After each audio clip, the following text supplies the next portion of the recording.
About that. All right, let's do this. Hello, everybody. Welcome to Generation Spacing here on twitch.tv/jchensor, aka the Chensor Dynasty. You can see that we are nothing but cat fiends over here. I've got one with the belly rub, and Tubo's got the oh God, look at him. Yeah, Miles is ready to take off. What a sweet kitty, though. Oh. As he bites me. He's so sweet. he's the sweetest cat in the world. Yeah, never mind, actually. Oh, wait, Miles. No, but before the stream officially started, some people were talking about anime, and you know what? I said I didn't know what Captain Tsubasa was. Then Gundam Jehudi Kai in the chat told me that he's confiscating my card because I do not know what that is. And so my response to that is, I don't actually watch anime. I actually don't know anything about anime, to be honest with you. I'm going to be honest with you, James. You're not missing out. Dang! Okay, you're Logan? Your Logan status here? I mean, I don't hate anime. Actually, Logan, I'm pretty sure, watches a lot of anime and loves anime. I'm pretty sure. I agree with that. But outside of that, I don't hate anime. I'm very sparing on what I actually enjoy. Yeah, I'm pretty sure. For example, I watch Dragon Ball, and I watch Dragon Ball Super, but I know how bad it is. I watch it. Sorry, I'm playing my cat at the same time. It's the first time I've been active all day. I know I watch it for the nostalgia. But I'm fully aware of how torn apart the storyline is and how bad the writing is. I watch it knowing what it is. That's so funny. You're gonna get so many. You're gonna get people mad, man. The animation is cool, but other than that, no, it's not good. Oh man. Yeah, I don't know. For me, like I said, I've never actually got into anime. And it's weird. It's ironic too, because I feel like the reason why I never got into anime was I saw Akira when I was fairly young, right? And Akira, of course, is lauded as one of the greatest animes of all entire time and everything like that. But shit, that thing traumatized me so badly. It's not a children's film. You can't watch Akira expecting that to not bother you as a child. Yeah, I got traumatized, and so what ended up happening is I'm just not a fan of crazy, anime where good guys die and all these things like that, and I was like, no, this is shit can't be happening, Yeah. So, anime is important to a lot of people, though. Yeah. I understand it. It's like comic book lore for me. I don't even want to say comic books because I don't consistently monthly read comics that come out. I'll wait a year and then I'll catch up with a trade or something. But I mean, or I'll get a Marvel subscription and catch up, within a night of reading, basically. Because I thought you were a big comic book person, or you just... I am. I just read it in spurts. Gotcha. If I was to order or go to a comic shop every month and try to pick up everything that I would want to read, it gets expensive fast. Yeah. That's the issue right there. That's the main issue. Yes. And also, I like to just binge. If I'm gonna catch up on something, I don't want to wait a month to find out what happens to Peter Parker. I want to know right now.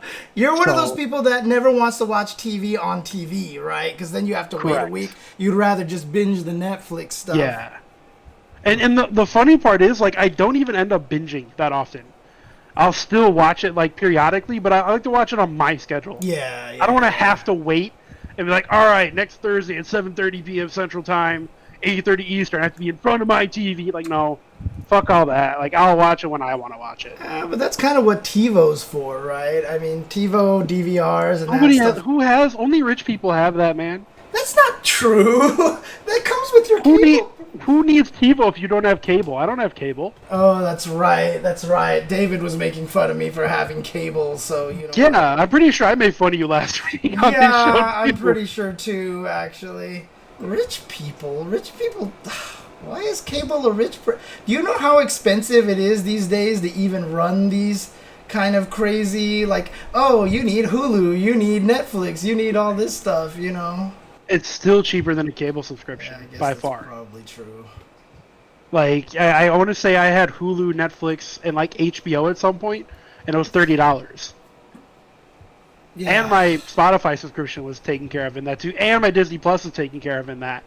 Whereas if I had cable, cable's hitting you for minimum $70 a month. Yeah, it's true. Well, my cable is also tied to my internet as well, so I get package deals. Plus, I killed all of the cable channels. I only have basic channels now. There's only a few shows left that I actually watch on TV, so Sure. that I still maintain.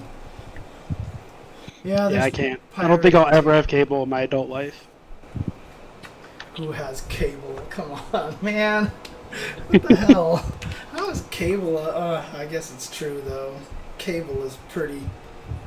It's a bad deal. It's useless now, which is the main thing. But, I mean, the one nice thing about it is, honestly, is that Agents of S.H.I.E.L.D., it's its last season, so I may never have to... You can catch that on Hulu, I'm pretty sure, like the day after. Can you? No, it's I'm on pretty Disney sure, yeah. Plus, isn't it? Or, I don't know if it's on the day after, though. I know Hulu used to have it the day after. I don't know if it does this season. Interesting. Well, if that's the case, then maybe I will just cancel my cable then and just screw it at that point in time. So, Do you have multiple internet options in your area, or just the one? I have multiple options, but I like the one that I have because it's fiber. So Oh, I okay. have fiber, so I'm gonna stick with that Yeah, one. So I I don't would just blame you make for it wanting to a stick with pure it then. internet option. No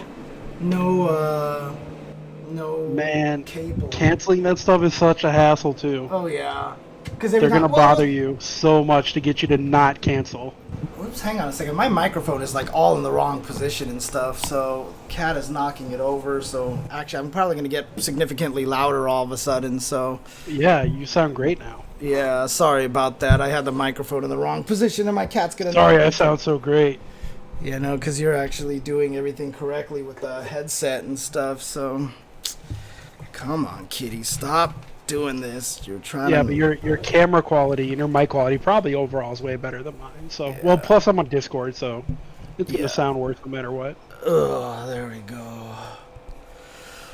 Remember I was just telling you Miles has been lackadaisical all day? Right. Now all of a sudden he wants to chase a laser.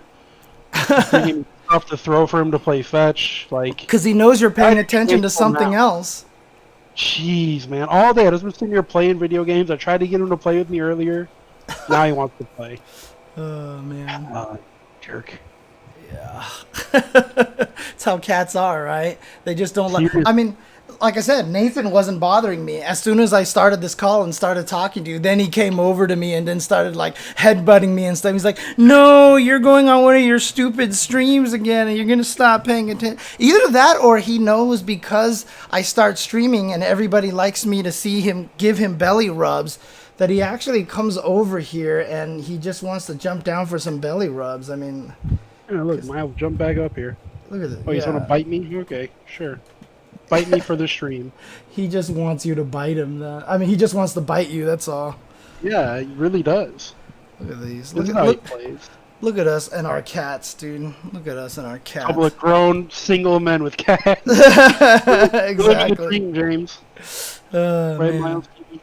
Okay, get down. Dude, that's just the thing, though, is once you actually own a cat and you realize how wonderful they are. I mean, it's funny because LPN has been so anti-cat for so long. Now and he's just constantly tweeting out Tetsu. yeah, all he wanted to do was like never get a cat, and Rose just was like, let's get a cat, let's get a cat, let's get a cat. And then he got a cat and he like tweeted out some like super cute video of him, and I was like, see, you love cats now, right? And he never responded me.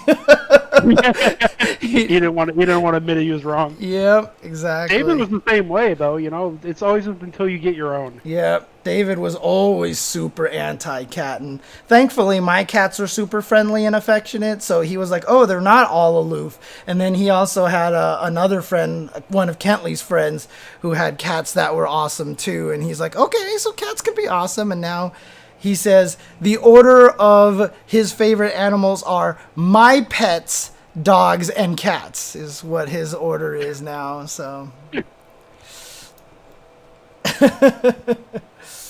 Nathan, He's just hamming it up. Yeah, I know, dude. He loves this. Oh, that's why I have that crazy Nathan cat belly rub emote, because he just does this all day. I just wish there was a way Moobot could actually type more than one line at a time when you put it as a command shortcut, because then you could actually like put in one command and paste out the whole entire cat. But otherwise, it's hard, and everyone gets the cat split up and everything like that. So let me see if I can make it work here. I'm always a fan of how I named the emotes, though. Let's see. There you go. There's my belly rub emote right there. So. Man, I need to actually stream so I can get followers and take advantage of being a partner, because I don't have any. I have like 3 or 4 emotes. Mm-hmm. I think they're the ones that I put in the day I became partner. And nice. Yeah, I need to actually do something with that. Yeah, but if you actually look at how I named the emotes, it's Chennath LP, Chennath MP, and HP. I like it. Yeah. Yeah, so I named them after the buttons that way. Makes it easy. Now you need to take those pictures and put them in your buttons on your arcade stick. That would actually be hilarious, actually. I never even thought of that. That's meta. There you go. Should just do that. I'll make a Nathan art joystick. That's what I'll do. Yeah, duh. Oh, man. Well, this became a stream all about cats very quickly. Yeah, I know, right? But that's fine. We love cats, and you know, it's just sad because like there was a tweet from, you know, certain assholes on the internet that I don't even need to acknowledge, but just talking about how sad it is for guys to have cats that love them and stuff like that, and it's just like, oh yeah, I saw a tweet like that. It's so stupid. And that guy was just like, oh, this is pathetic or whatever, blah blah blah, you know. Must be hard being lonely. Yeah, I know, right? I mean, who wouldn't want something like this? I mean, look at this cat right here. Like, you can't see his expression right now, but his expression from my point of view right now is just like, it's absolutely hilarious. Like, he just looks... Yeah, there you go. There you go. He's so happy. Look at him. He's just like... That's the happiest boy I've ever seen. Yeah. He's straight up smiling. Yeah, I know, right? This is goofy ass cat, man.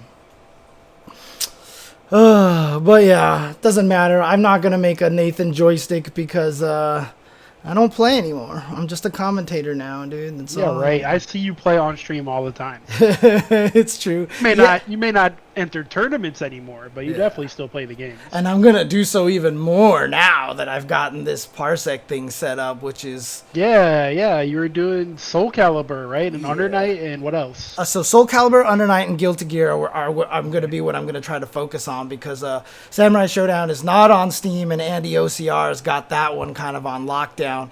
I haven't been playing much Granblue, but maybe what I'll do is I'll try to up the space on the image, and maybe I'll buy a Granblue on Steam and then install it and do some Granblue stuff there too as well. The only reason why I stopped playing Granblue and Soul Calibur and Under Night is because the netcode is just like super bad. But Infected Jazz, yes, the CRT is for Tetris. That's why there's a Nintendo right there as well. So I have a NES there, and this is a water bottle that's standing in the way. So I feel like certain games are worth playing on a cloud gaming service, and I feel like certain titles aren't. Oh yeah, absolutely. Like MK and KI and stuff like that have absolutely but no I mean, reason. even like Dragon Ball and Granblue, they're pretty close to.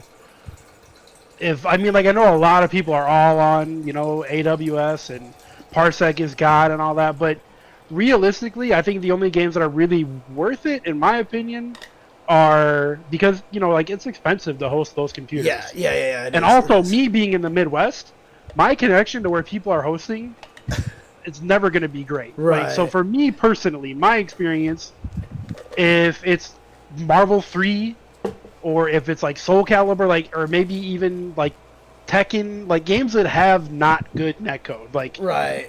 borderline unplayable to not playable at all, then it's definitely worth it.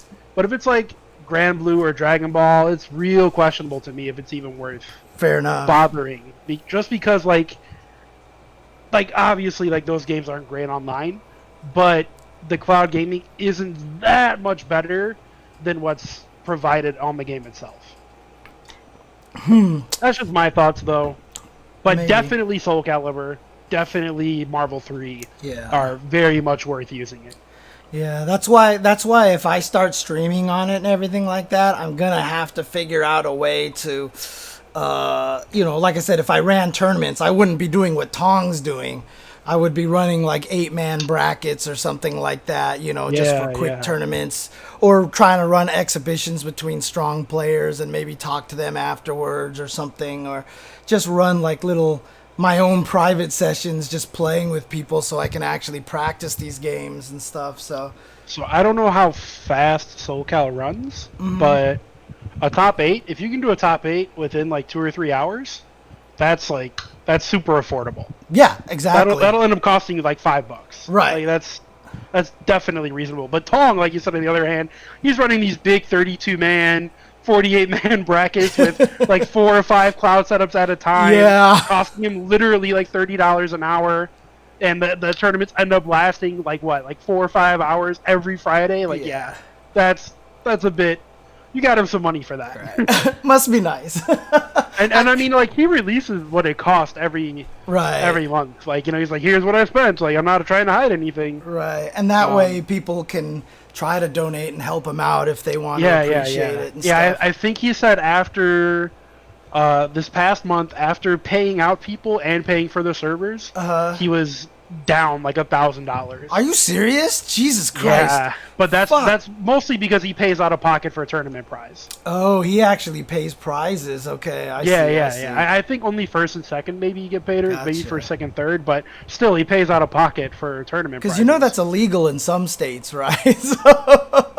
Well, only if people put money in. Oh, it's a free tournament. He's paying out of pocket, yes. Oh, dang. Okay. Completely giving money away. Damn, okay. Go Tong, then. Yeah, dude, he just does it for the love of Marvel 3. Must be nice, dude, to be able to do that, so. Yeah, dude, I'm not complaining. I didn't enter this past week, but maybe I'll enter this week. Right. And actually, since Anime Lover is in this chat right now, if I have a server, like my server is set up to Northern California right now, can you switch where it is, or do you have to basically set up a whole new instance, set up a whole new, reinstall everything, etc., or can you just be like, oh, this Northern California server is now in Ohio, because that would be cool, because if I ran an exhibition, I could be like, hey, I'm going to run an exhibition between East Coast players, and I'm going to run one between West Coast players, and just change it that way. So I'm not sure if that's possible, but in case people don't understand how the whole parsec thing works, you aren't actually using any of the in-game netcode. So you're actually just playing local verses on a cloud machine. What Parsec does is just a remote client that allows you to have your inputs go into the other machine. I don't know what it does specifically or special that makes it so that it's so efficient and quick as a remote desktop viewer kind of situation. But like if I remote desktop into the cloud server and watch the game, it can be a little choppy, but on Parsec, it's fucking clear and smooth and everything like that. It's crazy. But yeah, it's basically like a Google Stadia. But so that's what it is that two people are using Parsec to put their inputs onto a local machine sitting on the AWS, on the Amazon Web Services. And from there, that's where, oh God, Nathan, don't do that. Don't do that. He tried to fall down and lie down onto my soundboard, so... Oh, no. He was going to, like, either push it off the table or mute everything, or all of a sudden my audio would explode, because that's how audio is on computers, so... It is, yeah. But that's how it works. And so, yeah, but the instances that you set up take a lot of work. There's a nice little tutorial out there that... it can be a little bit confusing, but only for super detail-oriented people like me.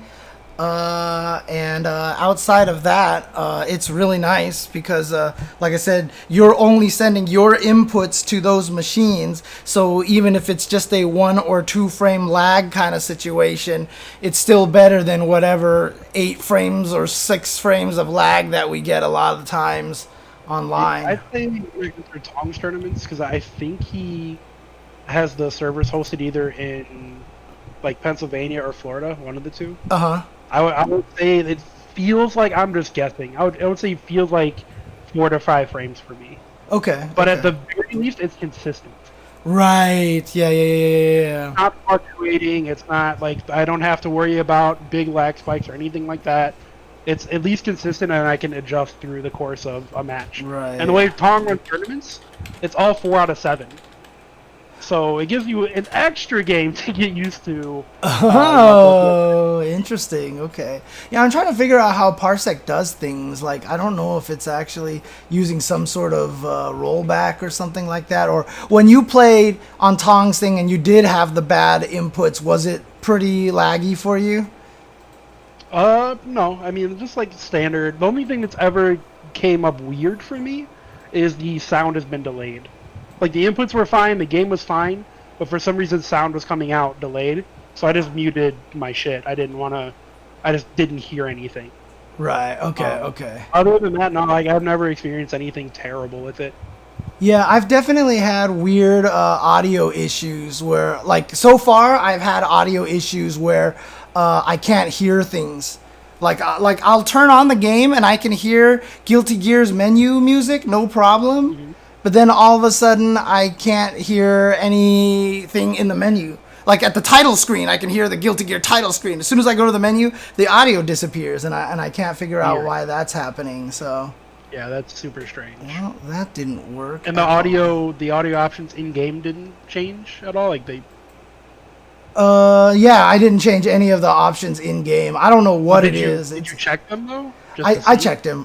Yeah. Okay. I don't know what it is. There's something weird about the way that the audio stuff works that I feel like I could actually hear the game once I got into versus, but it's a weird thing, and I'll figure it out. Like I said, as I mess with it next week, I'm gonna be trying to play all the different games on it. So I'm gonna be trying to play Under Night and Guilty Gear, and especially Soul Calibur, because I'll be happy to actually get some quality Soul Calibur online. So, dude, that's just how I feel about Marvel. Like, I stopped playing Marvel 3 competitively in like 2014, 2015, but I still like to play the game with people that I know, you know, to play for funsies. And you can't play Marvel 3 online.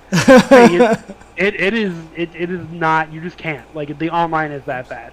It's impossible. Like, I remember when the game first came out, I tried playing it, and it was just like, I hate everything, and I'm not going to do this anymore, so. Yep.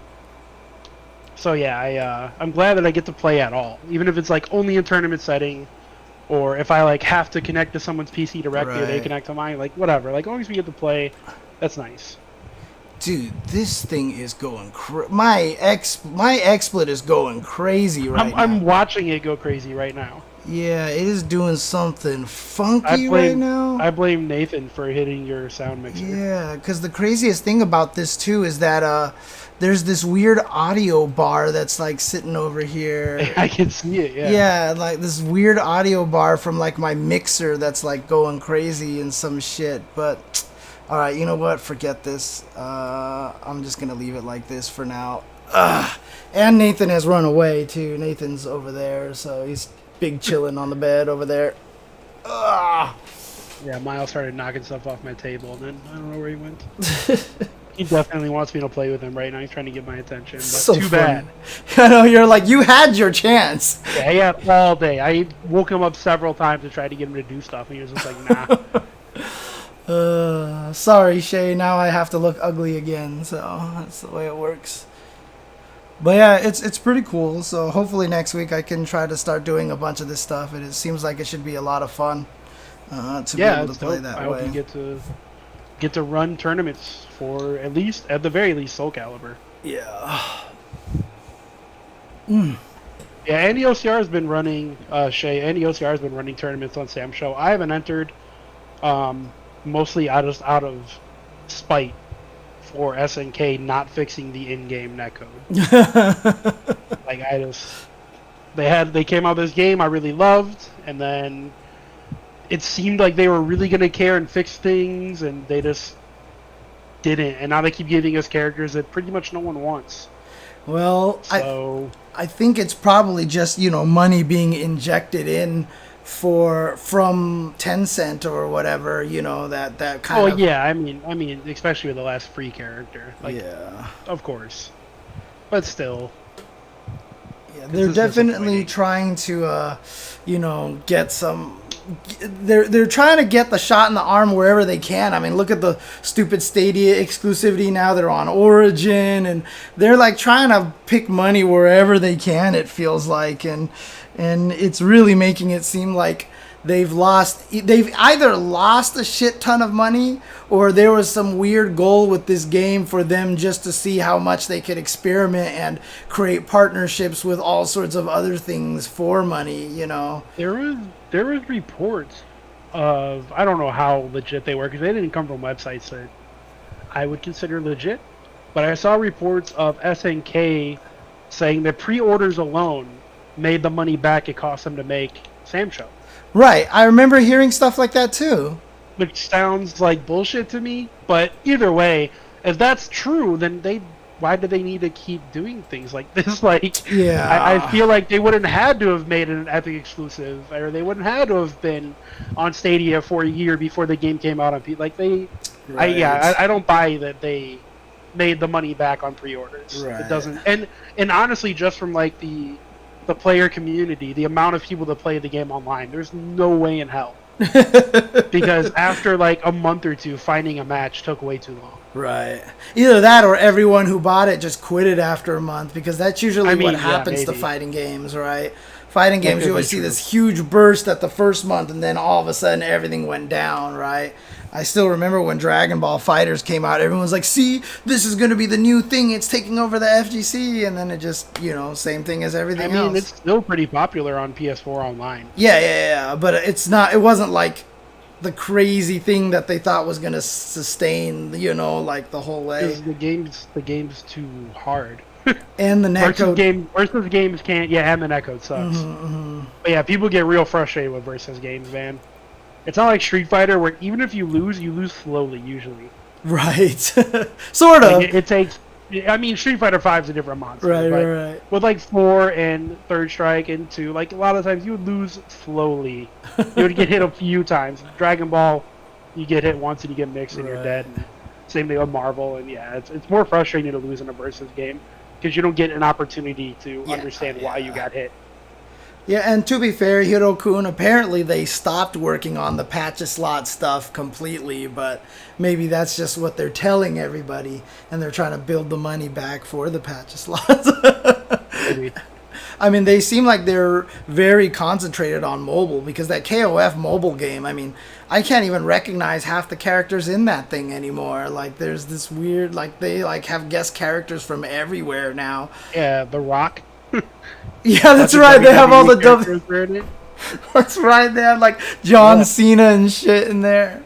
I bet you that game is making them tons of money though. Yeah, and there you go. So that's why they're gonna bring in that chick from that one game, Honor of whatever, Yeah, whatever mobile gacha game. Yeah, so seems like a good idea for them to do that. So yeah, whatever. Make your money, SNK. I just hope that KOF 15 doesn't suck or has shitty netcode. Yeah. Well, I mean, theoretically, we're going to find out tomorrow, or is it Saturday? Is that where the Japanese game developer conference is or whatever? Yeah. I feel like it should be now, right? It's going to be the 31st. I forget, July 31 days, right? I think it's 5 p.m. our time. Okay. Yeah, well, 5 p.m. Pacific time, I should say. They're going to do that, so... 7 my time. Okay. Yeah, so... I'll be around. Maybe... Are they doing a live stream? How's that working? Yeah, apparently, supposedly what David's read was that all of them are live streaming it on their own channels. So it'll be streamed on multiple channels. And then... That's rough. Okay. Yeah, and then that's all I know. So, and then you're going to basically watch and probably not see anything really important happen. Yeah, that's what I'm imagining. I took that as they're just gathering to talk about fighting games in general. I didn't think it was going to be an announcement thing.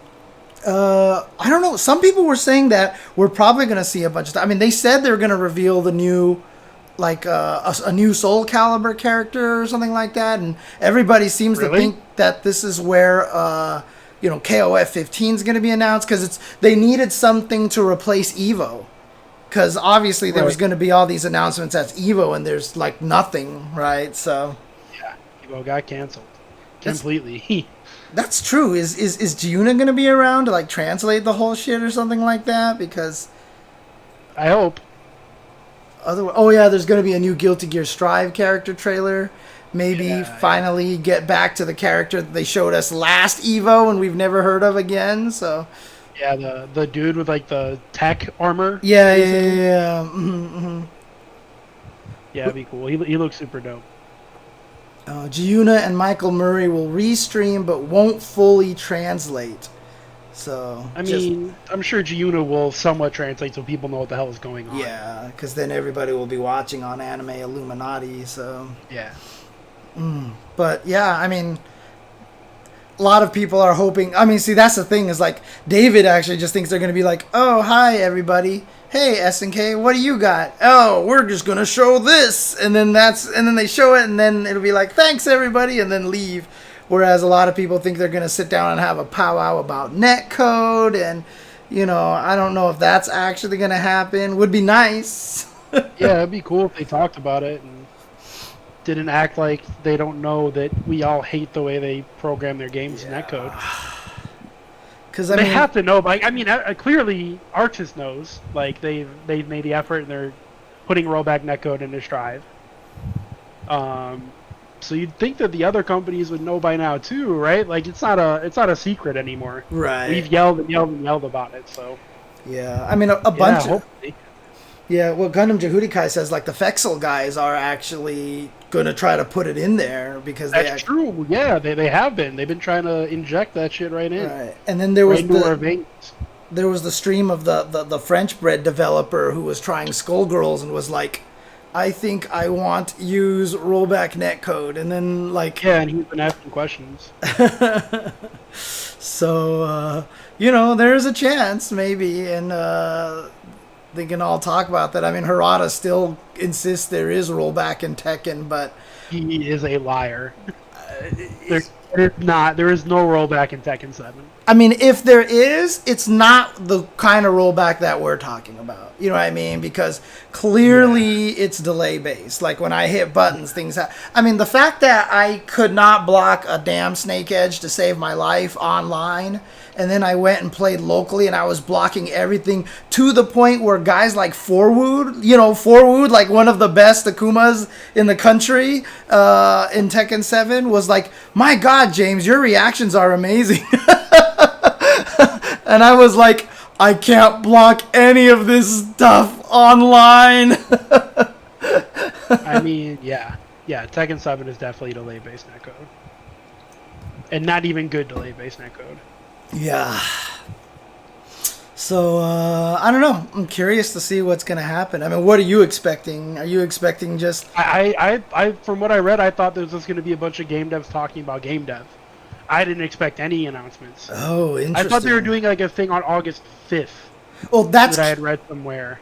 That's Capcom. Capcom's doing their own thing on 5th. That's just Capcom. So Capcom's not saying anything tomorrow then. Maybe. I mean, they may come in there and Ono will be like, 3, 2, 1, sure you can, and then walk away and something like that. But yeah. Oh man, speaking of, did you watch that mobile game announcement? That they had CGI Ono? I saw that they had a CGI Ono, but I didn't watch any video footage of it. It was so creepy, and they didn't use his voice. Whoa! So it was really out of place. Like I was like, that's not Ono. Ono's a real human, and you didn't use his voice. This is weird. Did they give him like anime protagonist voice? I couldn't tell you what kind of voice they gave him, but Shay, I'm trying to get my cat to chase a laser. He's sitting literally right here on top of my PlayStation 4, but he won't. He's staring at the laser, but he won't chase it when I'm staring at it. That's a dot you see on the wall behind me. Yeah. I'm trying to get him to chase it for you guys, but he's back to being lazy, I guess. Yeah, he's like, oh, fine. He's in podcast mode now, so can't. Usually, when I'm like talking to people on a mic at all, he goes in my room. Like he doesn't want to deal with it. It's so weird. Like 90% of the time, he sleeps right here behind me, just on the couch, just chilling there. Mm-hmm. If I start talking to people, like I'm playing Rocket Arena or something, mm-hmm. he'll get up and go in my room and doesn't want to be disturbed. Can he hear the game at all? Well, no, I've had right, yeah. So on the head, that's weird. That's weird. So he just hears me talking, and I get loud and excited, and he's just like, "Can't sleep out here." Goes in my room and plays in the bed. Oh, that's funny. Yeah.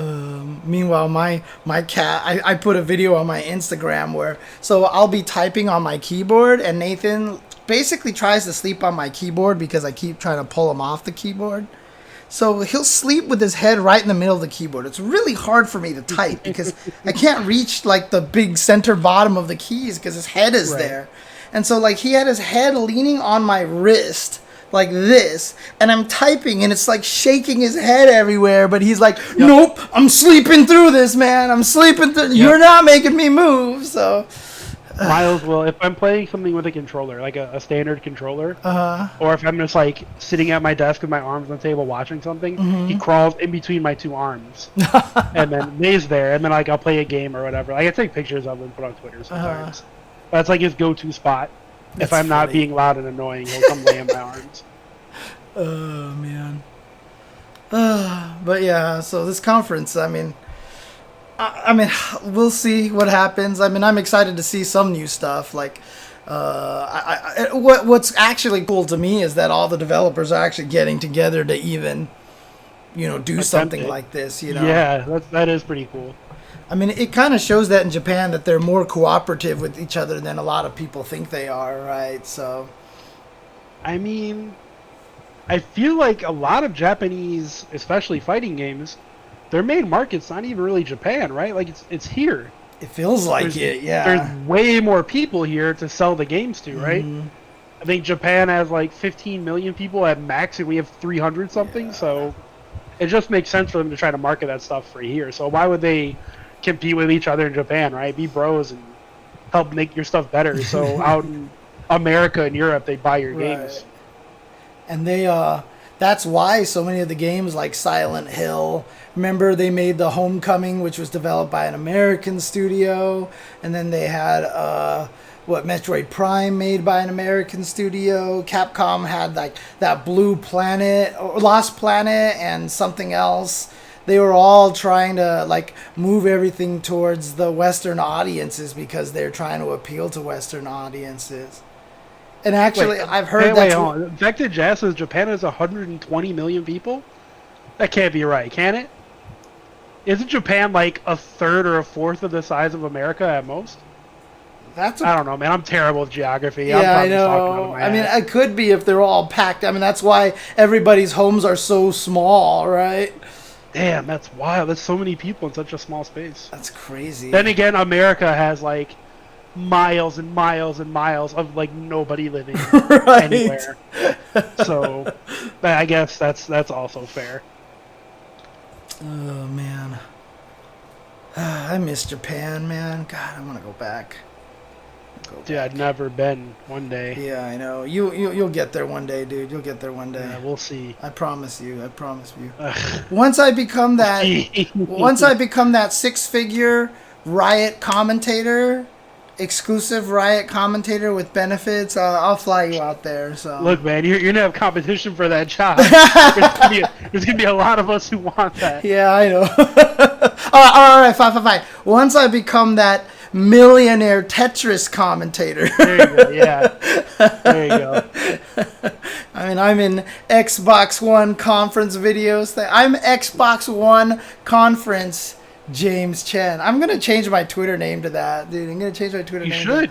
Xbox One conference. Do you even mention that you're a Tetris commentator in your Twitter bio? No, I don't actually. I never. See, here I am telling you to put that shit in your Tinder, but you won't even put it in your Twitter bio. I'm 100%. But if I ever create a Tinder, 100% that's going in there, dude. Yeah, just you have to. On ESPN, commentating Tetris, absolutely. Yeah. No, I don't even know if I'll say that. Like I said last week, I would just say I'm better than you at Tetris, and like that. I mean, yeah, that works too. That actually. I would flex harder. I would just straight up be like, yeah, I've been on ESPN. I can say I've been on ESPN. I'll separate the ESPN and the Tetris thing. There you go. I mean, yeah, that works. I've been on ESPN. I'm better than you at Tetris. You know. Yeah, that makes sense. I'm also manically depressive, and I'm OCD, and I'm a slob. Man, you would actually be surprised how many people would see that and go, huh, he's just like me. I want to match with this guy. Right. I mean, I actually kind of wanted to put in there that I'm obsessive with recycling these days, dude. Like, washing dishes takes me like probably 3 times longer than anybody else. 1, I don't use the washing machine, but 2, because half the things that I wash aren't washing machineable. So, like, I actually take like all of my soda cups that I take back from fast food places, and I wash all of them. I wash TV dinner trays. I wash like ice cream wrappers and stuff like that. I wash everything just so I can toss it in the recycle bin. I mean, that's a good thing. Oh, I was worried. I thought you were gonna say I wash them to reuse them. No. James would throw those damn wrappers out. Oh, yeah, I can see the tailless cat right there. Oh, interesting. Okay. Yeah, he has no tail. It's really interesting. It almost looks like it got cut off in a weird way. Yeah, I told you the story, right? Yeah, I brought him home, and he was getting sassy in the car, so I ripped that shit out. Well, it's okay. That way. It's okay. You won't get banned from Twitch. I mean, geez. Yeah, right. So, you know. That girl tossed her cat over it. Yeah, and fed it alcohol. Yeah, no, he's born that way. He's a bobtail. That's his thing. Oh no, Corsair says he got Rocket Arena. Yeah, of course you did. It's godlike. And it's free on Steam this week. I was installing everything on Steam for the Parsec stuff, and I was like, Rocket Arena is free. But it's like $5, isn't it, right now as well? It's $5 on Origin. Oh, that's right. So, I mean, like, it's complete crossplay, and it's super easy to, like, pair up with your friends and all that shit. Like, it's not a big deal, but, yeah, it's not $5 on Steam yet. Yeah, but then I have to install Origin as well, and I just don't want to care. I mean, I created that Parsec thing. I was like, all right, I'll put Samurai Showdown on this, too. And then I was like, oh, wait, that's right. It's not on Steam. Nope, Never mind. Not on Steam. Yeah. Womp womp. Womp womp. Ugh. Hey, yeah, Shinku plays with us all the time too. Oh yeah? Oh cool, nice. I think Shinku is one of the main people I play with. That's awesome. Yeah, me and Keats and a bunch of other people have a whole Discord now full of fighting game people. Dude, Ultra David sounds like he's obsessed with it too now. David likes it a lot too, yeah. Yeah. I'm just afraid I'll get sick when I play it. But like you said, you could just return games on Steam anyway, right? Yeah, and free weekend to try it. Yeah. Well, what's a better way to decide if you'll get dizzy? I'll see if I can if you guys play maybe super late Saturday night, maybe I might be able to join in, cause there is something I might be trying to do a Teppen thing on Saturday, but if not. You can hop in the game and figure out if you'll get dizzy whenever you want. Is there any one-player modes or anything like that? It's all multiplayer, but there is a bot. You can play against bots. Oh, okay. Because I would rather just play with friends and have friends be like, this is the strategy, this is what you do, you know, because... Yeah, but learning to aim, that takes some time. Yeah, and since I've never played an FPS on a PC, except, like I said, I think I played... No, it was just a little bit of Overwatch and then a little bit of Half-Life. So basically I have like maybe a total of like 5 hours FPS experience with mouse and keyboard. Maybe not even that much. You can use the controller on PC. It's completely native. You just plug it in, you're good to go. Yeah, I know. I don't want to though. I want to see you're if at a huge disadvantage. Because I think I said this last week. Whenever I play on an analog controller, like I was trying to play it on the freaking... on that Star Wars game. And like I said, like, here's my cursor aiming in the middle of the screen, and here's the guy I'm trying to shoot. Move the analog controller. Bzz, shoot, shoot, shoot. Move the analog controller. Bzz, shoot, shoot, shoot. Like, I'm terrible at analog controllers. Yeah. It's crazy. I'm gonna tell you why, James. Is because they are not as good as a mouse and keyboard for Yeah. aiming. The other reason why too is just because, like, I tried to make it so that it's really sensitive so you can turn around faster. But if you do that, then that's why every time I barely tap it, it goes bzz, bzz, bzz, bzz, you know. Have you seen? Did you see? I know Yipes plays a ton of Call of Duty, right? Did you see? He posted on Twitter, I don't know, a day or two ago, his setup, like how much space he has to move his mouse around. It's like, I don't know, it's like a good 2-foot area. Jesus. And that's because a lot of people, like myself included, and a lot of professional Counter-Strike players, you put your mouse on the lowest sensitivity, and you generally, like, the rule of thumb is you want to have a giant mouse pad, and you're not supposed to do a full 360 if you go through the whole mouse pad. You're supposed to have to pick your mouse up and go again. I mean, the cool thing is, my sensitivity is super low, and I use my entire arm to play any shooter I play. Like, yeah, I have one of these crazy rat mice thing here, like this thing that I got free from Mad Cats. Yeah, from Mad Cats a long time ago. But it has the, like, if you look on my screen, like if I move left and right now, but I can hit a switch to lower the sensitivity. So, like, if I do this, now if I move left and right, that's as far as it goes, right? So, I would probably just do that for the game, you know, so I could actually... My mouse can go up to, like, 3200 DPI. I keep it on 400. Yeah. I mean, so it's at the lowest setting possible. I have it high just because I only use it for just computering, you know? But, yeah, I mean, it makes sense to me. So... I don't know, maybe I want to try it out with keyboard and mouse anyway, because I just want to learn how to play it on keyboard and mouse as opposed to doing it. Because like I said, I'm terrible with analog controllers. I don't know what it is. It's just growing up playing nothing but... I don't know, that's not even true. You know what it is a lot of these analog controllers, it's like... I don't know what it is. Like, pushing it very slightly is like... feels weird to me. I don't know. Like, it's like I can't nudge it slightly. Like, I always have to move it a bunch or something. And you're just a brute, James. Yeah, I think that's just what it is. I just, you know, angry man flipping tables all day and stuff like that, so... But yeah, just whenever we get done here, just, you know, install the game. Try it out. Oh, man. Can you play one player versus bots? Yeah, you can just play bots. Okay. Is it a team-based game, or is it just a... It is 3v3. Oh, okay. But you can play yourself and 5 bots, essentially. Correct, yeah. Okay. Yeah, maybe I'll try it, see what happens. I mean, there's a training mode, too. Oh, that's perfect, okay. So you can actually get in the game and see if you're going to, you know, get sick. Yeah, that's what I did. That's what I did with Overwatch. You know, there's a training mode or something like that in that game that I was just running around. And, you know, those characters fucking teleport and run across walls and shit like that. And I mean, these characters do. What's that? These characters do, too. Oh, great. Okay. But it's third person. It's not first person. Right. You have actual control of your character. So that might actually make it a little bit better. I'll mess with it. I mean, Keats gets sick from first person, too, and...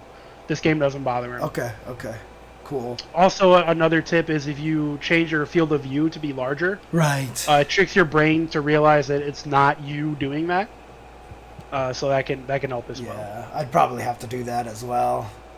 Yep, it's just an option in the game, so it's super easy to change. Okay, cool.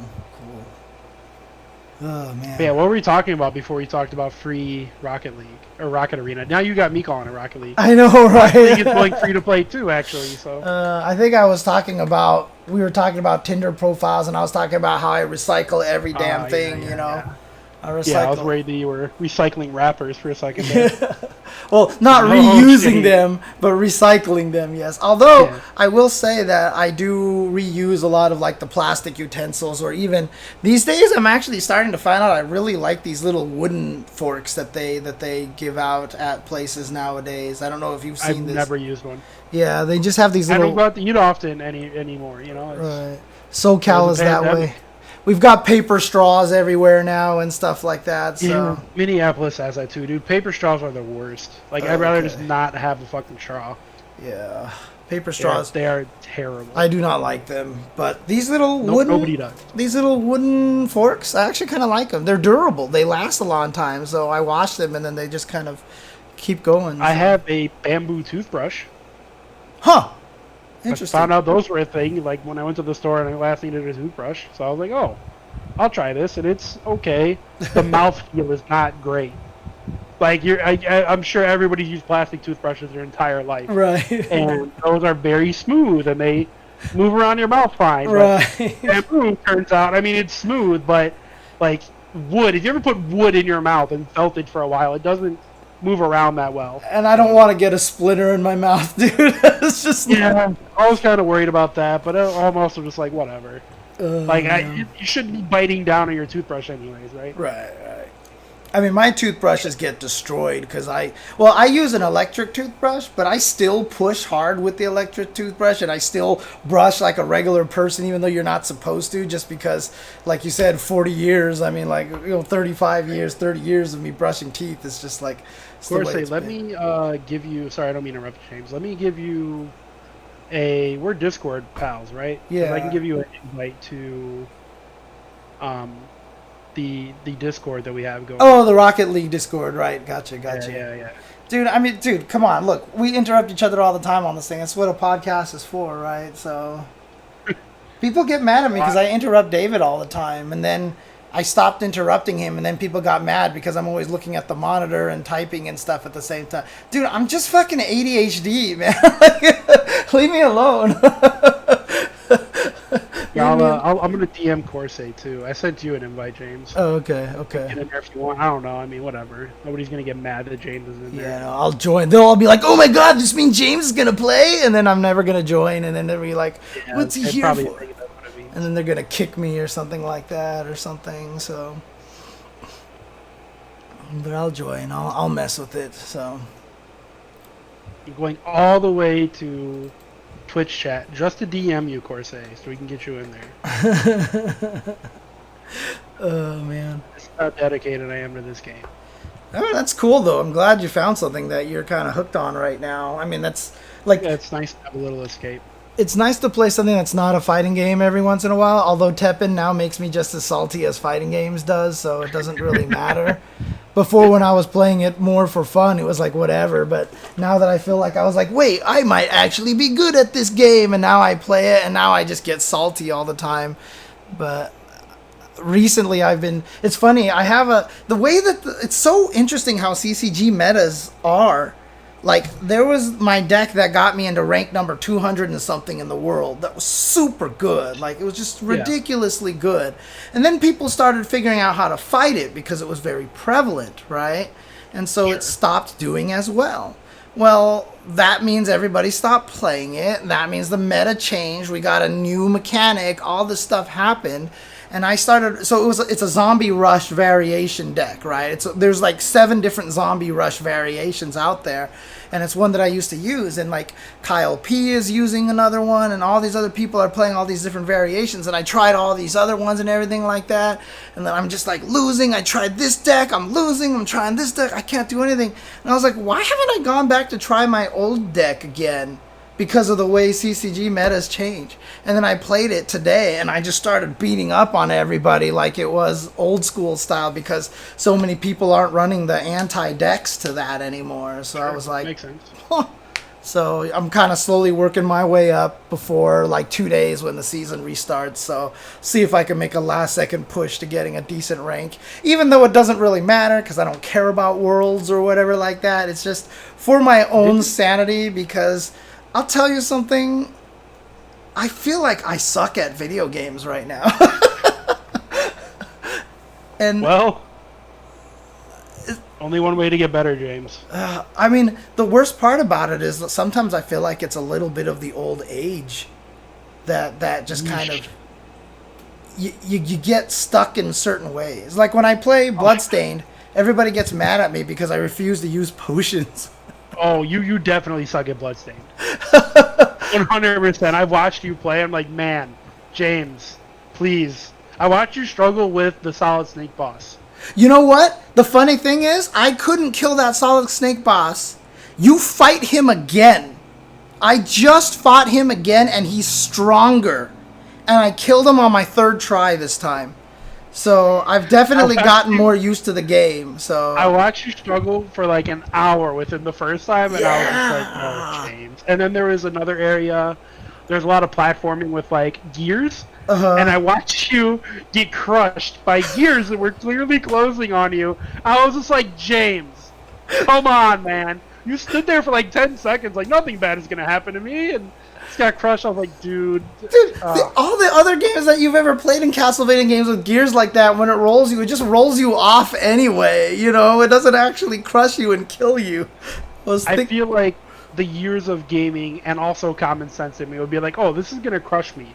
Mario taught me this will crush me. I cannot stand here. Yeah, I mean, honestly, a lot of it is just the. It's like I said, it's very old mindset. I mean, it's funny because then when I played Cuphead, like there's that fountain that you can look at and see how many times you died or whatever like that. I didn't find that until the end of the game. Most people told me they died like 600, 700 times trying to beat the game. I beat Cuphead and then I found the fountain and it said like, you've died 299 times. And I was like, so it's just like, it depends on the kind of game it really is, I guess. So if it's more like a... I never did. What's that? I never finished Cuphead. I should go back and finish it. Oh, dang, nice. Yeah, I don't know. I like I said, I just feel like it's just an old brain that refuses to adapt to certain things. Like it refuses to do things right, but it's weird. Look, man. Daigo at the age of 39 just qualified for Capcom Cup. He is showing no signs of slowing down in old age. This is why I do think that, like, this proves that he's one of the greatest Street Fighter V players even of all time, because that game's not meant for him. He's like me. He's like me and like Justin. Street Fighter V is not designed for his brain, but the fact that he was able to process that and even, you know, because he's so competitive and so smart, take a game not designed for him and learn how to play that game anyway. You know. Yeah, and there was a period of time, I'd say all the way through probably season 2, where he pretty openly disliked the game. And he wasn't trying to hide that he didn't like it, you know, and yeah, he stuck. That's just, I mean, it's impressive that he stuck with it and became strong. Yeah, and honestly, in the first 2 seasons, he wasn't that good. He really wasn't that good. You know, making Capcom Cup and all, but like to Daigo standards, you know. Yeah. Yeah, I mean, well, if you think about like Street Fighter 4, he was dominant the first 2.5 years. Yeah. See, one Evo 2009, one Evo 2010. Like he was extremely dominant. So anybody expecting that to happen twice, that's hard to do. Is Jump King that game that I saw Flo playing, that like he made it all the way to the top and then he dropped and fell all the way back down again or something? Is that with the guy in the can and he's like using the pickaxe? Yeah. That's called Get Over It. Oh, wait, so somebody says it is, but I'm wondering then. Cuz like the game I'm playing is Get Over It. Oh, okay. Because the thing about it is, like, when I was playing Celeste, like, obviously you die, like, 700 times in Celeste, but the beautiful thing about Celeste is every time you die, it's like, burnt your back, burnt your back, burnt your back, and so, like, you don't really get salty at that game, and when I was playing it, people were actually pretty amazed at how many things I was doing successfully just on first try, you know? Man, you're going to hate me for saying this. Uh-huh. But you're reminding me of Trump right now. What? When I did the cognitive test, you know what they said to me? They said, "Wow, nobody gets that right the first time." That's incredible. That's what you're reminding me of right now. God damn it! You know what? Wrong. Wrong. In fact, you know what? I don't brag about my gameplay. I'm the most humble person. You've never met a person more humble than I am with fighting games and video games in general. Even though I'm super good at them, I'm extremely humble. You never see anyone as humble as I am. Oh, man. Jump King made Vicious in June. Dude, yeah. I don't know if I should play a game like that unless it would just be... That might actually be, like, entertainment for days. Like, people might enjoy that, so... Oh, I have seen Jump King, too, yeah. I was thinking Get Over It is, like, the new hot thing that came out that's like that. Oh, okay. One of those clones, basically. Yeah, I mean, it's just I think Get Over It was I'm pretty sure the premise is you're just a guy stuck in, like, a jar, and he has a pickaxe, and he swings a pickaxe to jump, and anytime you fuck up, the narrator of the game just, like, makes fun of you.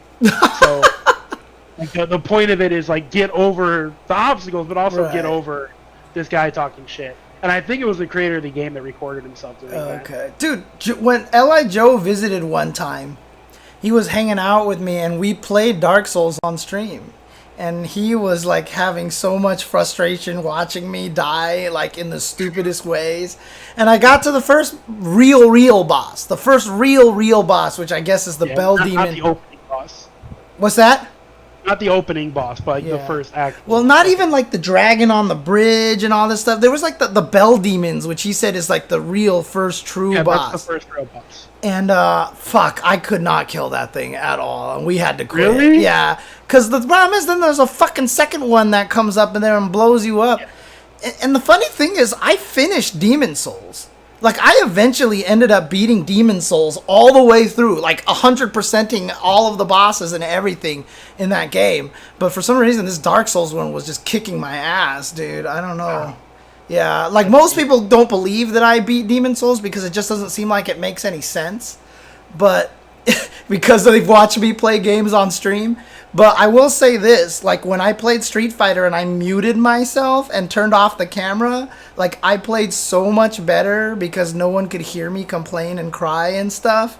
And it's like... Yeah. I mean, people, I 100% agree. Playing, especially competitive games with a stream on, it adds more pressure. Because like for me personally, one of my friends, my buddy John, he likes to watch me stream, and he was asking me, he's like, man, he's like the way you stream, I figured like you would just do it all the time, like, you know, like you basically just treat it like hanging out with the boys. And I'm like, yeah, man, but you have to understand that I don't rage on stream.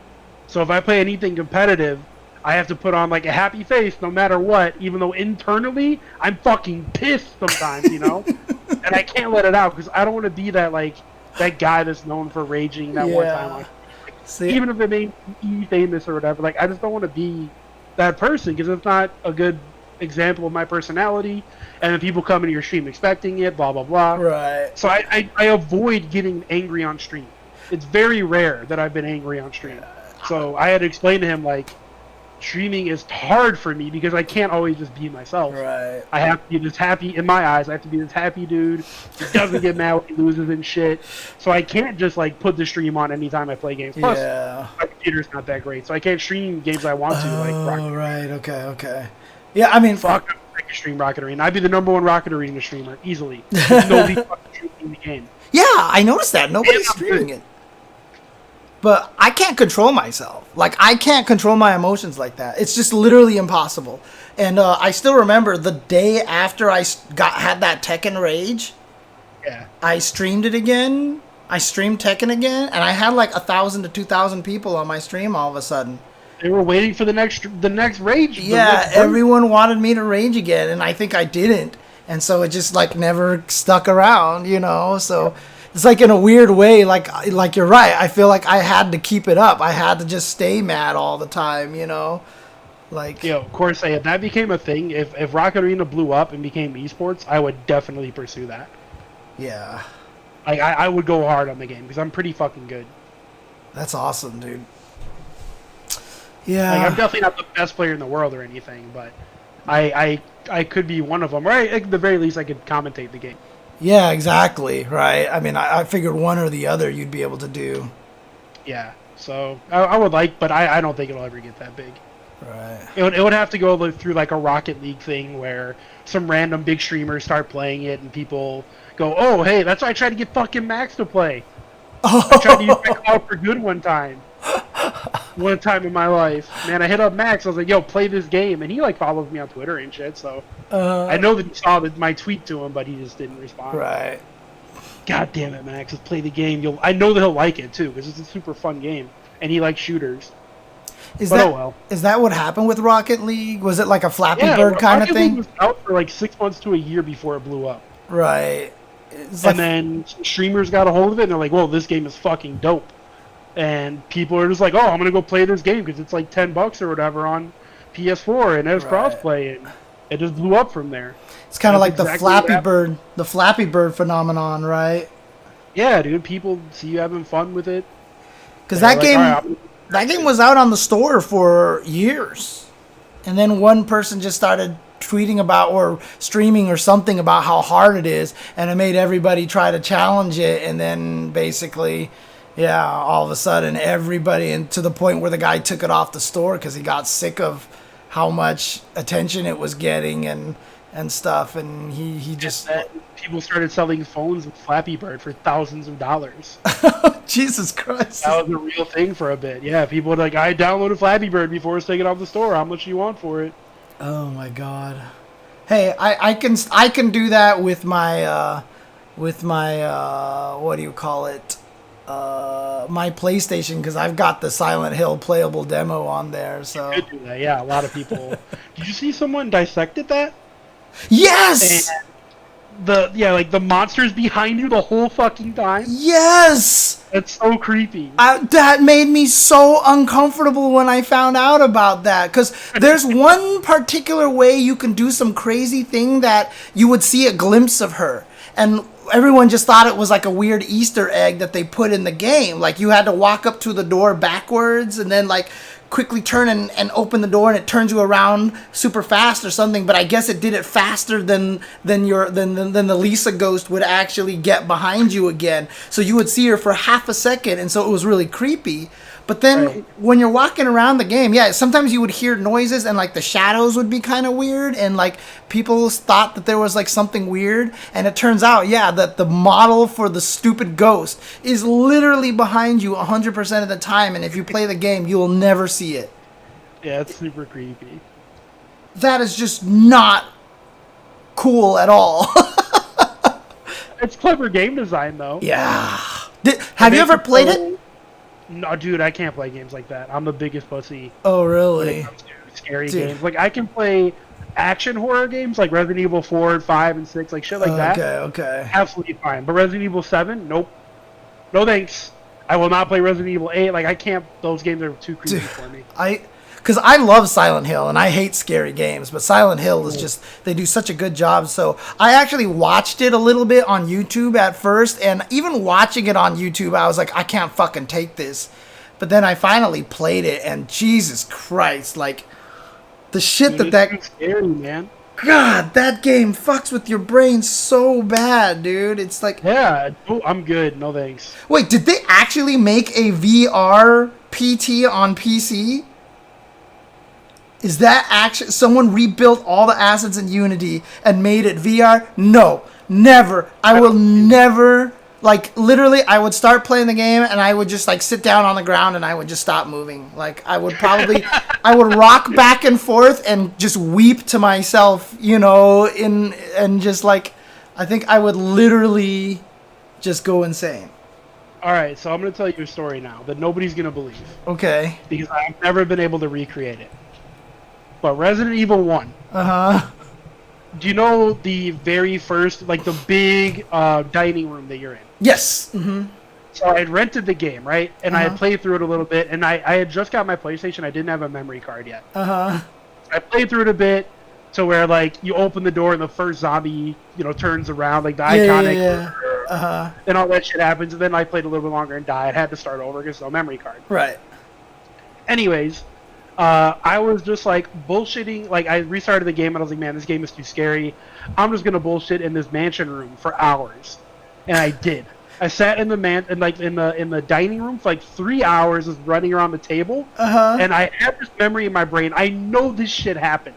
I know it happened. I know it wasn't a dream. Eventually, a bunch of zombies just ran in the room. I swear to God, I will I will carry the story to my grave that is 100% the truth. My stepsister was watching it with me.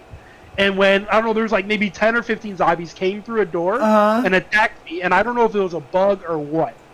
But as soon as that happened, I got him and turned the game off because I was scared. My stepsister saw it. Like, it for sure happened.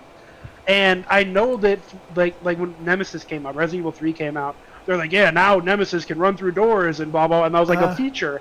And I was telling my friends, I was like, no, they did that in Resident Evil 1. It happened to me. Like, I swear on my life that happened, and nobody will ever believe me because I've searched YouTube and shit. Like, it just doesn't happen. It's not a thing.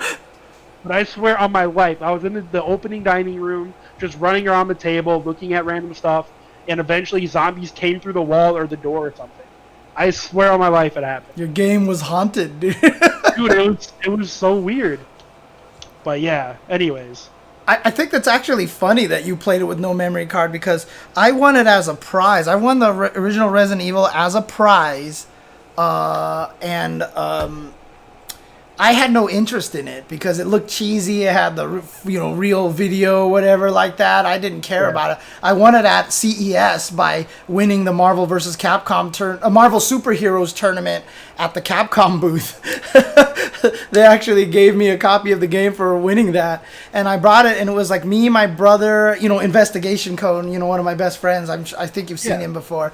And then another one of my friends, and we were just all sitting there playing it. We'll try it out. Why not? I have it. I didn't have a memory card because I had just bought the PlayStation. I didn't have a memory card, and it was like, well, let's just mess with it because this is the only game we have. And we played it, and we fucking loved it. And we didn't have a memory card, and we got far and died, and then we were like, all right, and we all jumped in the car and like drove to Walmart or something, bought a memory card, ran back, and then redid the whole entire thing, dude. Yeah, man. Yeah. Yeah. I mean, the original PlayStation 1 sound was kind of creepy, weird, It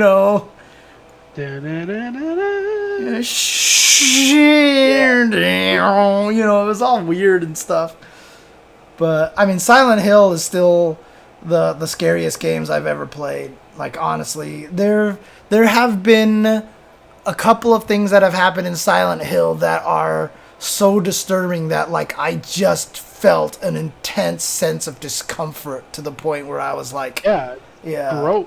Oh God, like, I mean, at this point in time, these games are like decades old, so there's no real care about spoilers and shit like that. But every Silent Hill game has that, for me, has that one moment where I'm like, fuck. Like, I just like, because like the original Silent Hill, I mean, I'm sure everybody knows now, there's always regular world and then there's always fucking Silent Hill world where everything turns into grates and stuff like that and it gets all crazy. So in the first game, you go into the school, which was all based off of Kindergarten Cop, which is hilarious. I don't know if you've seen those posts. Yeah. And so like you run around, you do all this stuff, and then you hear the air raid sirens. And then all of a sudden, the next thing you know, it's like in fucking grates and bloody hell, and it's all just shitty, and you're like, oh my God. Then you kill the boss, and then it all turns back to normal, and it's like, oh my God. And then you go into the hospital, right? And you're just running through the hospital. You're doing all the things in the hospital normally. And there's like 3 floors in the hospital and a basement. So you go in the first floor, you go through, there's locked doors everywhere because that's how they get you with the anticipation feeling like, oh my God, is there something in the store? It's locked. Is there something in the store? It's locked. So you do this, you check everything on the first floor and you can't find anything. So you go back in the elevator, you go to the second floor, you do everything, can't find anything. Go to the third floor, do a bunch of stuff, and then there's like, oh, it's something that lets you access to the basement. So you go to the basement, you do a bunch of stuff, and then you're stuck. Like, there's nothing left to do. So you go back, check the first floor, check the third floor, check the second floor, check the basement. I don't know what triggers it, but at one point you get into the elevator and a 4th floor button appears. Like, all of a sudden there's a 4th floor button that was never there the entire time. And as soon as I saw that and my brother saw it, all of my friends, we were all playing, we were like, no, fuck, dude. Like, oh God. Oh God. And as soon as you open up the 4th floor, it's just all grates and everything like that. And you're just like, fuck. Like, no. Oh God. I can't remember. Dude, I can't do it with Silent Hill. Too spooky for me. God.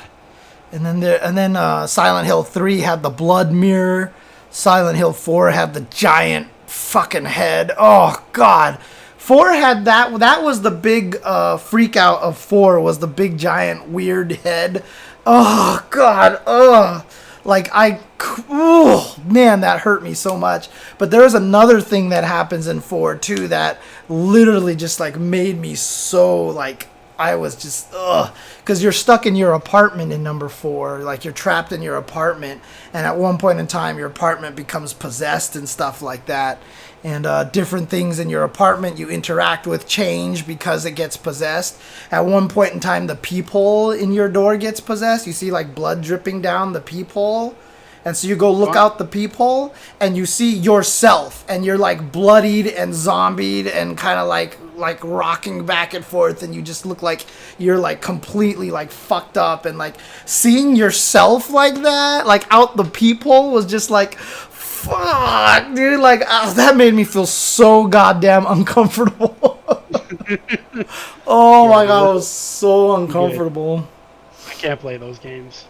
Oh, I need to finish 7 and get to 2 and 3 remakes so I can do 8 as well. So, yeah. I mean, unfortunately, everybody knows about the Dead Space spoilers because of the tricky, you know, hidden message in that game. So. Well, I don't know about any Dead Space spoilers. Oh yeah. Oh, okay. Yeah.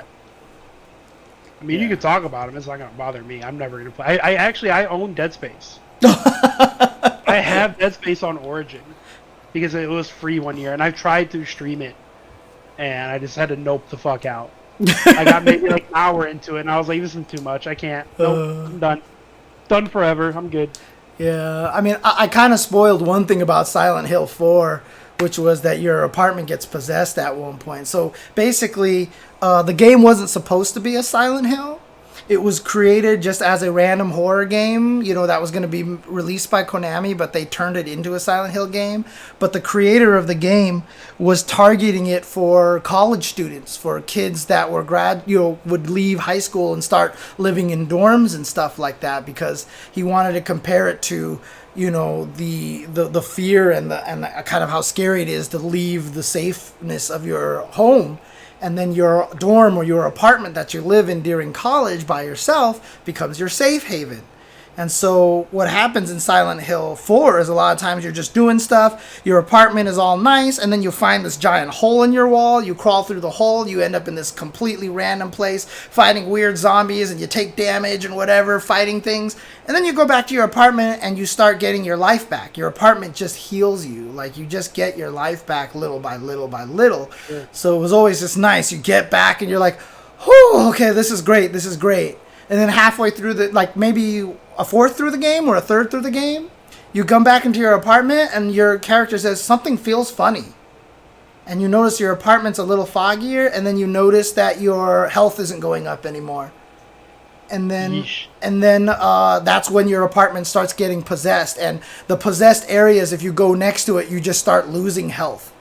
And like that shit happens, and like the terror inside you, like, oh my God, I can't heal in my home. And the guy who created the game said that was his whole point. He wanted to make you feel safe and then rip it all away. And to the point that, you know, my friend, Investigation Code, was, after that happened, he put the control down, turned it off, and never played it again. So I mean, yeah. I wouldn't. Yeah, I'm good. Yeah. That shit's creepy, man. I don't have anything to add because fuck those games. Yeah, the ironic thing about it is, as much as I hate that kind of stuff, and I'm not good with horror games, Silent Hill 2 is still one of my favorite video games of all time. Like top 3 video games of all time, because what you find out actually is about what the story is about, and what you find out, like all the pieces that you actually have to kind of put together yourself, because unlike all the other shit, they don't just tell you, you know, like you kind of have to piece it together. When you figure out what's happening and why you're in Silent Hill and all these other people that you run into, like, fuck, it's one of the best stories that I've ever experienced, because it's not a book, it's not a movie. You have to actively do these things, and you just run it, and the way they determine your ending, it's just, fuck, it's so good. Oh, I think I've talked about it on this stream before, but fuck, Silent Hill 2 is just like, it's so good. It's like, if it wasn't for the fact that it was on PS2 and the camera sucks, I would recommend it to everybody. Yeah, but they remade it, right?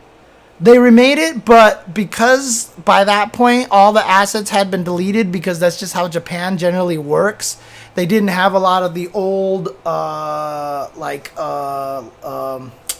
textures and stuff. And so the game is actually missing a lot of textures. They didn't have any of the original voice acting, so they had to re-record the voice acting, which is really a shame, because the voice acting is that weird kind of like almost uncanny valley-ish, like they're acting but they don't act, but it feels like they're doing a good job not acting enough that everything feels weird and uncomfortable. Right. And so like I was sad about that. Oh, what a good game, dude. Fuck, shoot.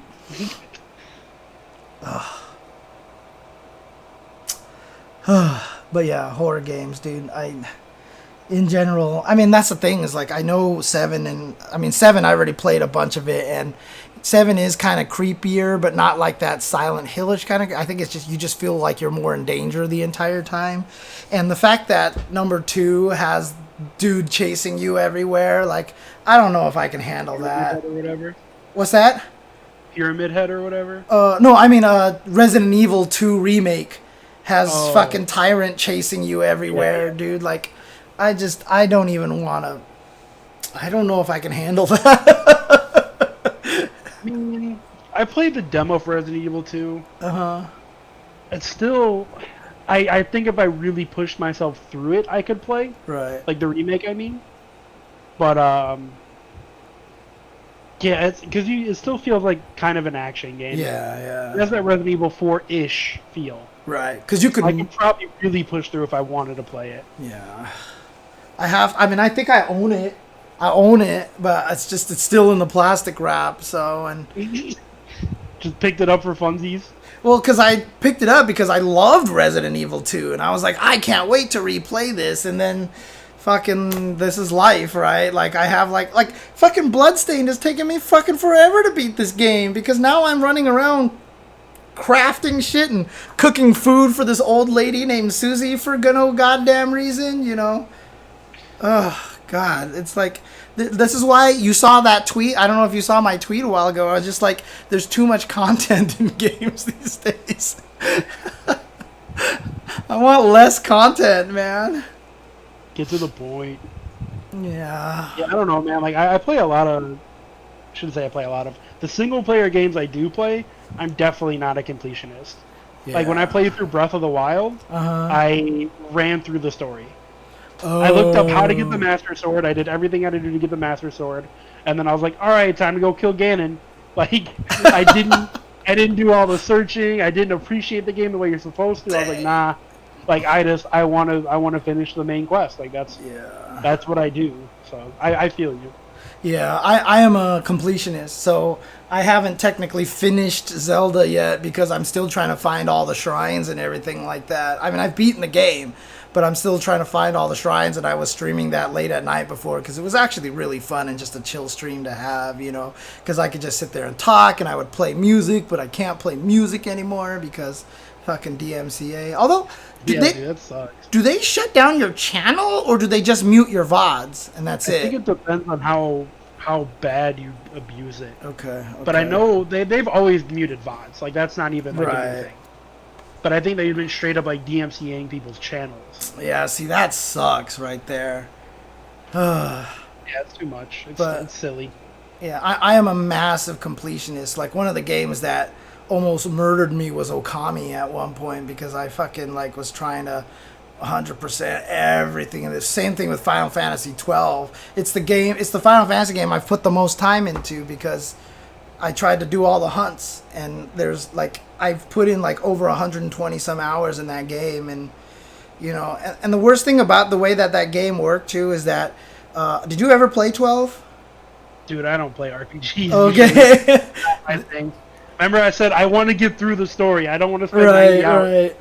There is a thing where you basically program how you want your characters to act. Like, if it drops below this percentage, use a potion. If you do this, da-da-da-da. So you can almost kind of auto-fight, and it's very World of Warcraft because you want to build one person to be the tank. You want to build one person to be kind of like the distance and whatever, and one person to be kind of like the damage dealer or whatever like that. So you kind of program in them that way. And then some of the hunts you fight, like the guy's life bar drains super slowly, but there's like all these dots under it, and you literally have to kill that life bar, and then that dot goes away, and then you have to drain the next one, and the next dot goes away.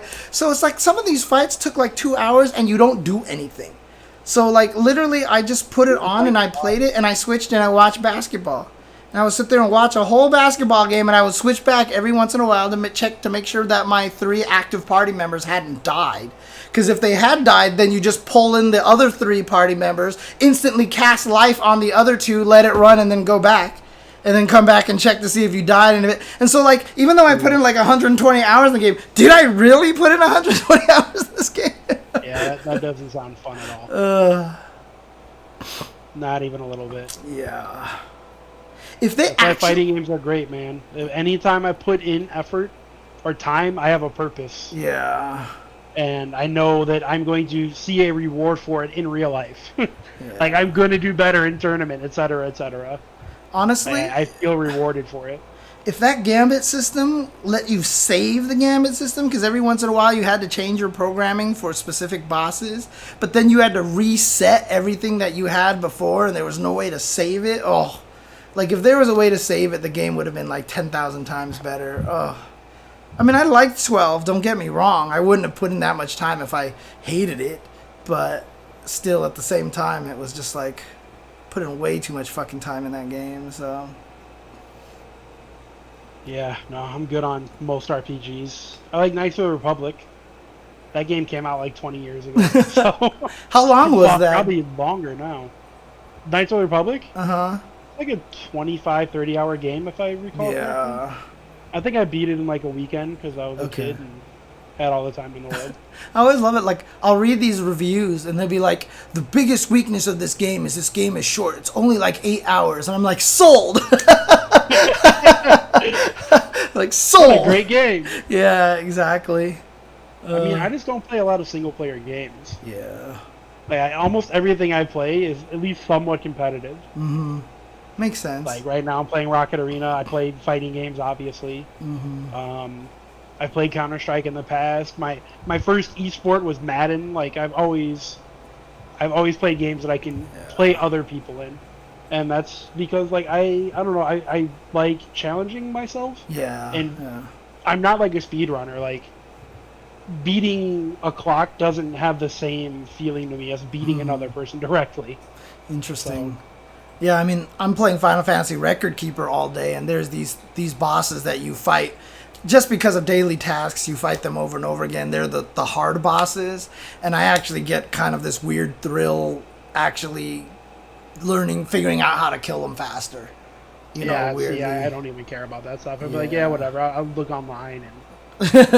See, that's the other thing too, is I never look up anything. Someone told me an Easter egg in Bloodstain, which has no effect on the game. It was just an Easter egg that I may not have found by myself, and I was pissed. Like, I was so mad that they spoiled the Easter egg to me because I love finding shit like that myself. You would have never found it, though. Maybe, because here's the thing. The world's first Easter egg in Adventure, which they referenced in that one movie. Ready Player One. Yes, I found that on my own. I literally found that one on my own, and at the time it was one of the scariest things that I'd ever seen, because it was just all of a sudden, like, there was no such thing as credits in video games, and it was weird that it worked, and then you walk into this one room and you see credits, just like 2 lines of text going down the bottom of the screen, and it's just credits, and it was like, what is fucking happening? It was like so, like, pulls you out of the game, and it freaked me and my brother out. And the fact that we found this hidden dot and figured out what to do with it on our own, like, I've always been really, that might be one of the things that has shaped my gaming habits now that I think about it, because that and walking through the invisible walls in the second quest of Zelda on the original NES, I found on my own, and the amount of euphoria and just like pride that I have these days that I figured that stuff out on my own is like it will never be replaced. Like those moments stand out to me so much. That's fair. Yeah, I don't know. I'm not like, I don't generally venture that much off the beaten path. Yeah. Like I'm just going the main route. I'm finishing the game. I think the only games that I've ever really tried to do that stuff for is Mega Man X. Like, I always like figuring out my own shit in Mega Man X. But that's just because when I was growing up, that was my favorite game series. Right. So if I was like trapped on an island and I got to pick like 5 video games, Mega Man X1 would be the first choice. There's a great video out there that explains why Mega Man X is like so fucking good, and like how the first stage teaches you all this shit really, really well and everything. And dude, it's so good. And someone even pointed out that the stage actually lights up and darkens based on whether you pass the lights on the freeway, dude. It's actually really crazy, dude. That game is really good. Was sick, dude. Yeah. Definitely one of my favorites. Sequelitis is the one. Yeah, Sequelitis is the one. That one is like, not only is it a good, smart video, but the guy is just hilarious too. So, but we haven't talked about the commentary stuff yet. We've actually just been going around talking. Like, it's just the way it works. Whatever comes up, we just keep talking about it, dude. It's good. Just two bros having a good time. Yeah. But yeah, did you want to talk about commentary stuff? I mean, sure. I mean, like, it's funny because it all kind of came up from what Gustavo said, and then all of a sudden it just kind of spread from there. I think it's because I responded to it a little bit as well. Well, I mean, I feel like the majority of people thought that Gus was talking about you. Like, that's how they took it. Well, that's from the comments I saw on Twitter. That's what I felt like how people took it, that Gus was trying to call out James Chen. Well, that's because I said something about it to somebody else, and then Gustavo responded to that, and then someone responded to Gustavo, and then it just kind of spread.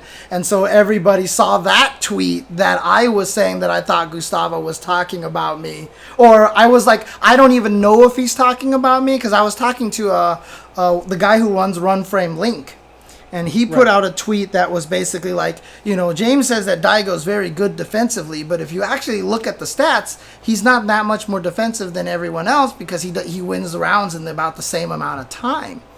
And I responded to him, and I was like, oh, hey, you know, that's not what I necessarily meant. I just meant, like, on defense, when he plays, he's so patient. You know, he's patient because he doesn't hit a lot of buttons. He's very careful about what he wants to do. Not that he drags the timeout and stuff like that, you know. Right. And then he was like, oh, yeah, okay, sorry. That wasn't me, like, trying to say you were wrong or anything like that, because I'm friends with the guy who runs One Frame Link.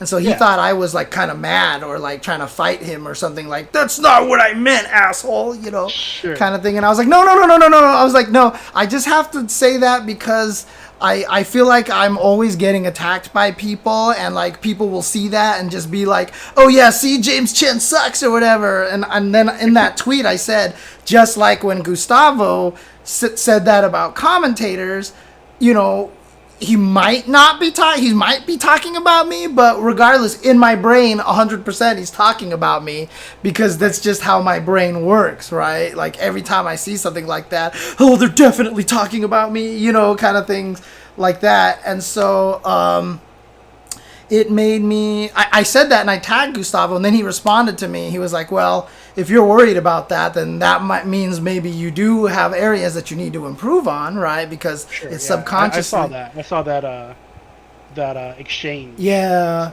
And I was like, oh, really doesn't have anything to do with that. It's just how my brain works, man. It just sucks being being wired the way I am. But then that kind of exploded because people who follow Gustavo and me started seeing that conversation. And so Rob TV brought it up. And then because Rob TV brought it up, then like a whole bunch of other people started bringing it up, and so it just started kind of going kind of crazy about that. And the only reason why I think a lot of people thought Gustavo was talking about me because he tweeted that right after the CPT Southeast Asia, right after East Asia CPT. But I mean, we talked. It wasn't about me, so it's fine or whatever, you know. And I even told him I really honestly didn't think you were talking about me, but it's just that's how my brain is, you know. That's just how my brain works, kind of thing. So, and I mean, to be frank, I think Gustavo's right. What's that? Like I to be frank, I think Gustavo's right. Not about you or whatever, but I mean, like in general. Yeah. My biggest pet peeve, and something I actually learned from David, like in like one of the tips he gave me when I was starting out, right? Because I mean, he started out too much longer before me, but he was more known well before I was, right? So one of the things I asked him, like, what do you suggest on commentary? And he was like, never commit to something you don't know for sure. Yeah. And I can name a lot of commentators that have come and gone solely because they committed to things they didn't know for sure too many times and were wrong. Yeah. So yeah, I think he's correct. And like, it doesn't take much as a commentator to say, I think this is what happened, but I could be wrong. Yeah. Or just not comment on that shit at all. Yeah. You know, just let it go. Yeah. Because man, there's nothing that people will get angrier at you about than having like the wrong frame data or whatever the fuck, you know, the interaction happened and you said it happened because of this, but it actually happened because of that. People will absolutely get angry at you for that more than anything else. But yeah. Yeah. I mean, the funny thing is that was where a lot of people started to hate me. It was because there was one point in time where, because for Street Fighter 4 when it first came out, like I was super knowledgeable about it, but then there was like fucking 16, 20 characters in that game, right? And I knew all the frame data, and so I was always be like, oh, this is 3 frames, and everybody be like, James, how do you know all this information or whatever? And then I started getting to a point where, because there were so many characters and I couldn't keep up with everything, that, you know, I was like, I'm supposed to be that knowledgeable commentator, so I would say things like, oh, this is -4, and I was wrong, but I would commit to it, and then eventually everybody I got the reputation that I was wrong all the time, and so I made a conscious effort to stop doing that. Nowadays, I'm like, I think it's this. It's something like that. Whatever. It doesn't matter. Someone in the chat will tell me. Whatever. You know, like that kind of thing. And the thing about it is I've realized that's not my specialty either. So I just don't even focus on that now. I actually, because David is so good at that, Sajam is so good at that, if I'm commentating with them, what do I need to know all that stuff for? They can handle that part. My favorite thing about my commentary right now is that I can read people's emotions through their gameplay. And I love that. I love that I have this I'm a very strong empath because of how emotional I am. And like what the hell is going on, dude? What is even happening over here? We are getting raided by a bunch of bots or something like that. But one of the things that would happen was that like I was doing one of the Shoryuken scrimmages and someone did this crazy combo and made the comeback, right? And I was like 100% this guy's popping off at home. Like 100% this guy's jumping up and down and pumping his fist at home. And I talked to him later on. He was like, you were absolutely right. He was like, I was yelling. He was like, I was yelling so loudly in my home and stuff like that. And, you know, I did a whole analysis on Rob TV and Zaffarino's match. You remember that? They challenged each other. It was Zaffarino and Rob TV. And Rob TV went up like 3-1 or something and then eventually lost to Zaffarino or whatever. But, like, I was just watching it. I'd be like, okay, yeah, Rob is totally feeling himself. Oh, no, he's super feeling himself right now. Then all of a sudden he would teabag. I was like, yep. Okay. And then, like, something would happen. I would be like, uh-oh, that got him nervous. And then Zaf started winning a bunch. You could see him making a bunch of mistakes. Then he started winning again. I was like, oh, he's feeling himself again. Then he tried to style and he failed and he lost. And I was Bad like, move. yep. And I was like, he's destroyed now, but he needs to psych himself up and he's feeling it kind of right now. And then he teabagged. Like, you know, like every time I was doing the analysis, like I was right every single time. It's like crazy, dude. Dude, what is happening over here? I don't even know what is going on. Bunch of angry people. Yeah, well, like I said, I think it's just someone's just trying to create a bunch of like random accounts or something like that, and just trying to be jerks or something right now. So It happens. yeah, whatever, it's fine. How do I do this? How do I change this to be that people can't actually chat until they follow for a while? I don't know. I mean, I know that you can do it, Yeah. but I don't know how to do it on the fly. Auto mod rule set.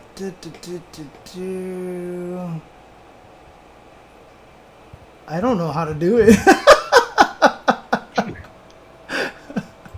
Well.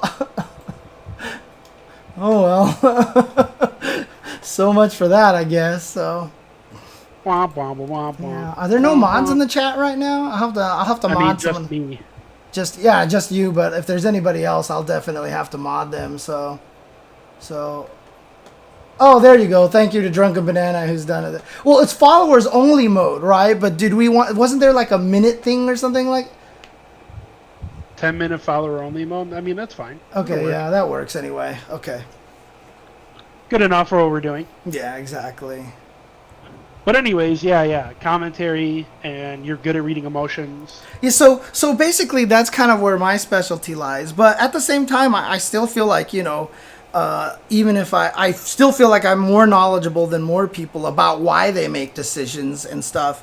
But even if I don't know the exact frame data or stuff, yeah, these days I don't even try to pretend I know. And I think we're both probably talking about the same person when there's like a pretty significant commentator that eventually basically got ran out of the community because they committed to a lot of things that were not particularly right, you know. Yeah.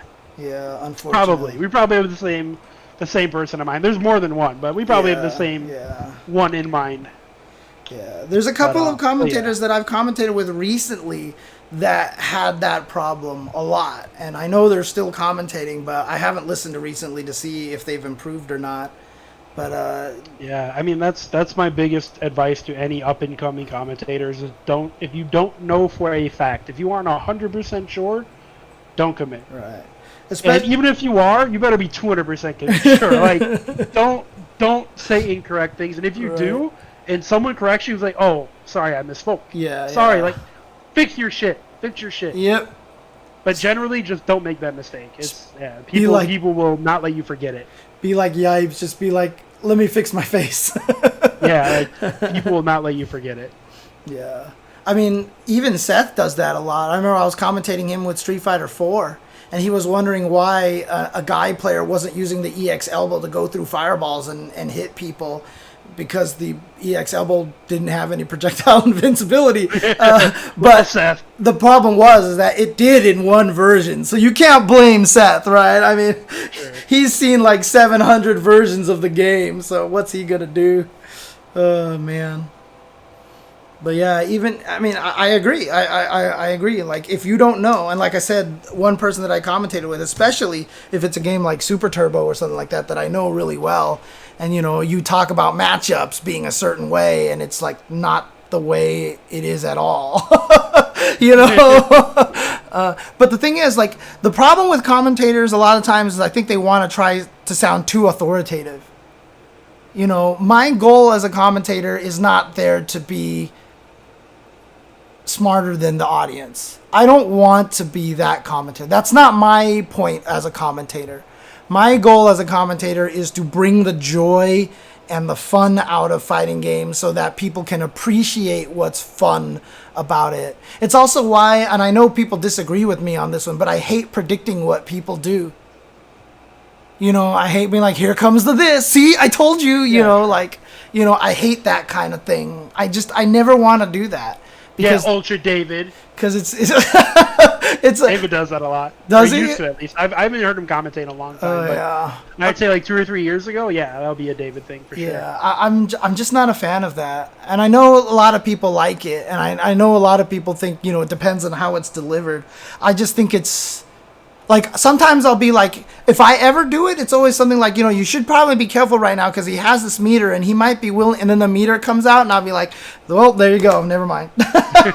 There you go, never mind, And it just depends, right? Like, Justin is another one. Like, Justin, if he predicts people, like, that's just amazing because he also plays and he kills everybody and everything like that. And it's just like, it's like a superpower for him. But, he's not main commentator. You know what I mean? And I don't know. I just don't like doing it that way, as a commentator, I don't like trying to predict people because I don't want to make it about me being right about situations and stuff, Sure. I'll warn people like, oh yeah, he might do this, because I did that like literally on commentary. Someone kept doing wake up super and hitting someone at the beginning of a round, but then he would have nothing left and he would die in the end, right? And then there was one point in time where if a super hit, he would win. And I was like, see, right now, if he were to spend the bar, then it would, and then he did, and I was like, well, there you go.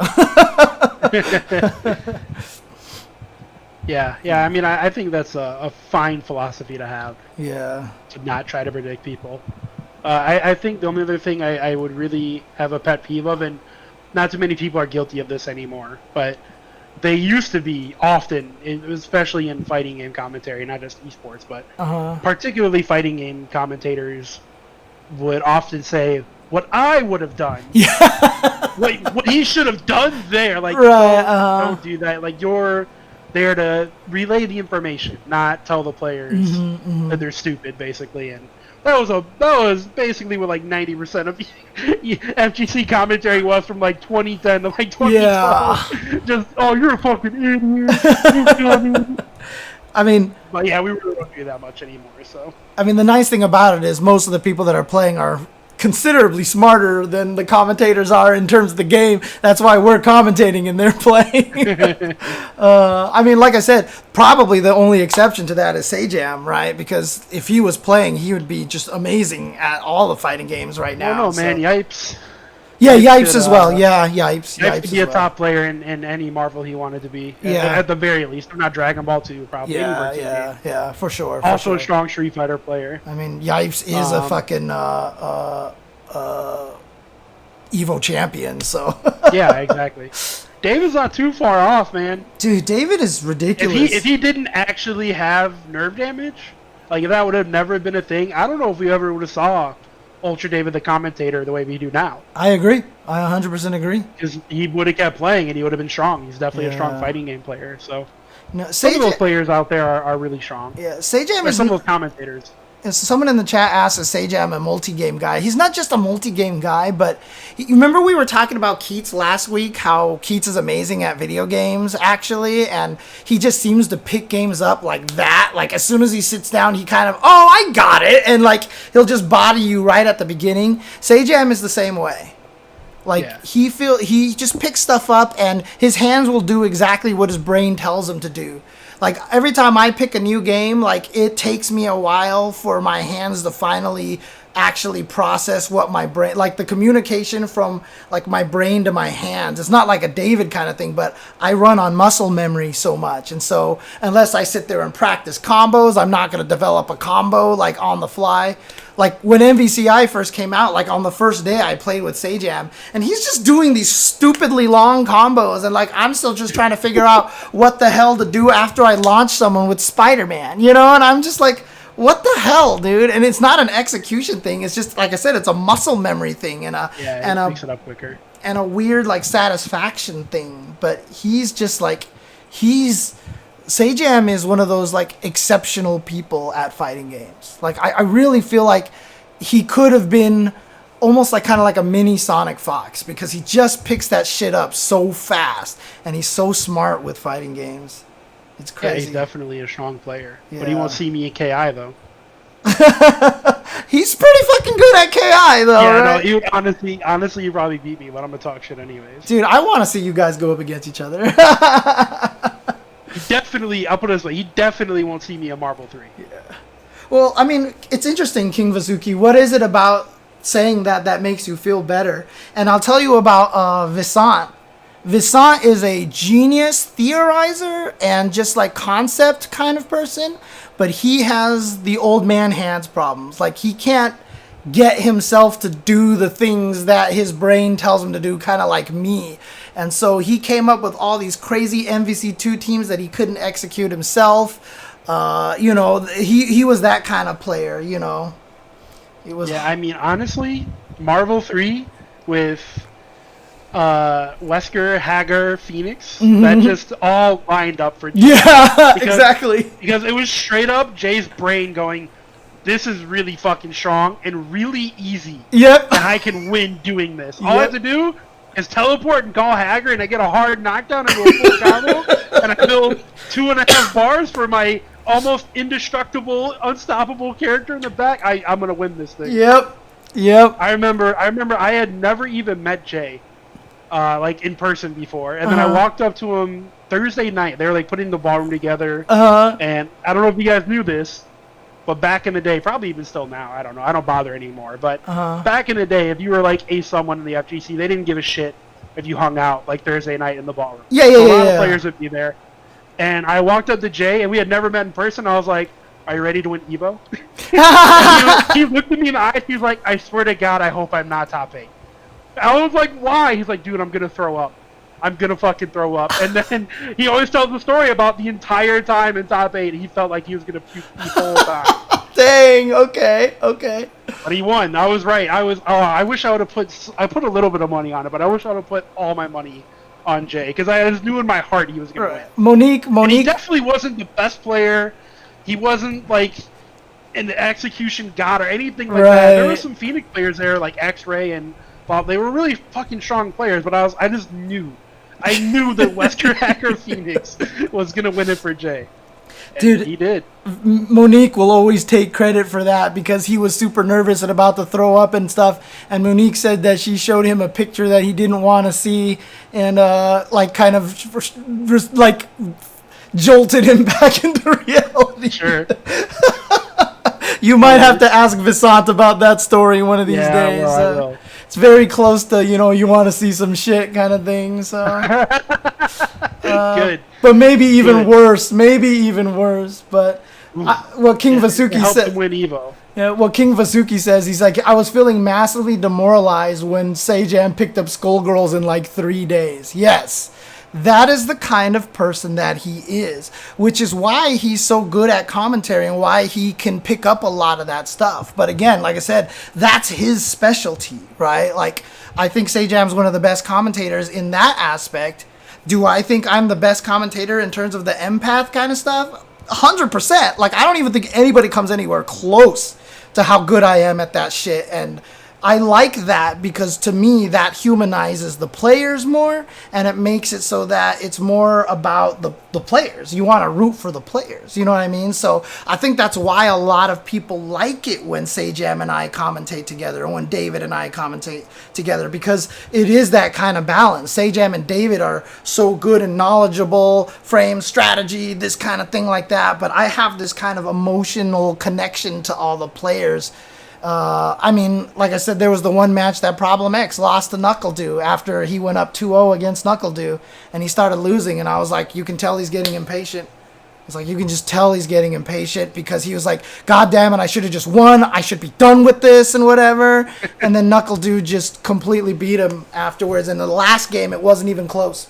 Like, NuckleDo just beat him up because you could see Problem X was just making really dumb decisions. Like those decisions you make when your brain is tired and you're fatigued. I called it that he lost the mental fatigue. You know, there's those times you're like, fuck it, I'm just going to throw the super out here because if I do, I win. If he blocks it, I lose. You know, I can't handle playing this crazy mental game anymore. I'm too tired for this shit.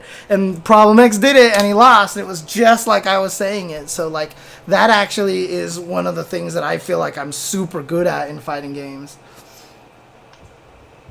Fighting game commentary. Commentary, yeah. Because you don't compete anymore, old man. It's because I suck.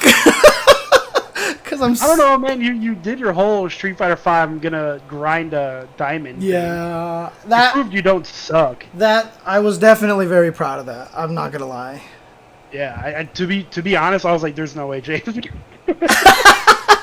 Not because I don't think you're good at games, because I don't think Street Fighter V is a game for you. Right. It definitely isn't. And you did it anyways, so that was awesome. I might go back to it too, because I haven't played in forever, and I had to play someone in the Shoryuken scrimmage because that's the prize, you get to play me, and I fucking almost lost, dude. I've almost lost like two tournaments in a row because like I just haven't been practicing. So that's fair, yeah.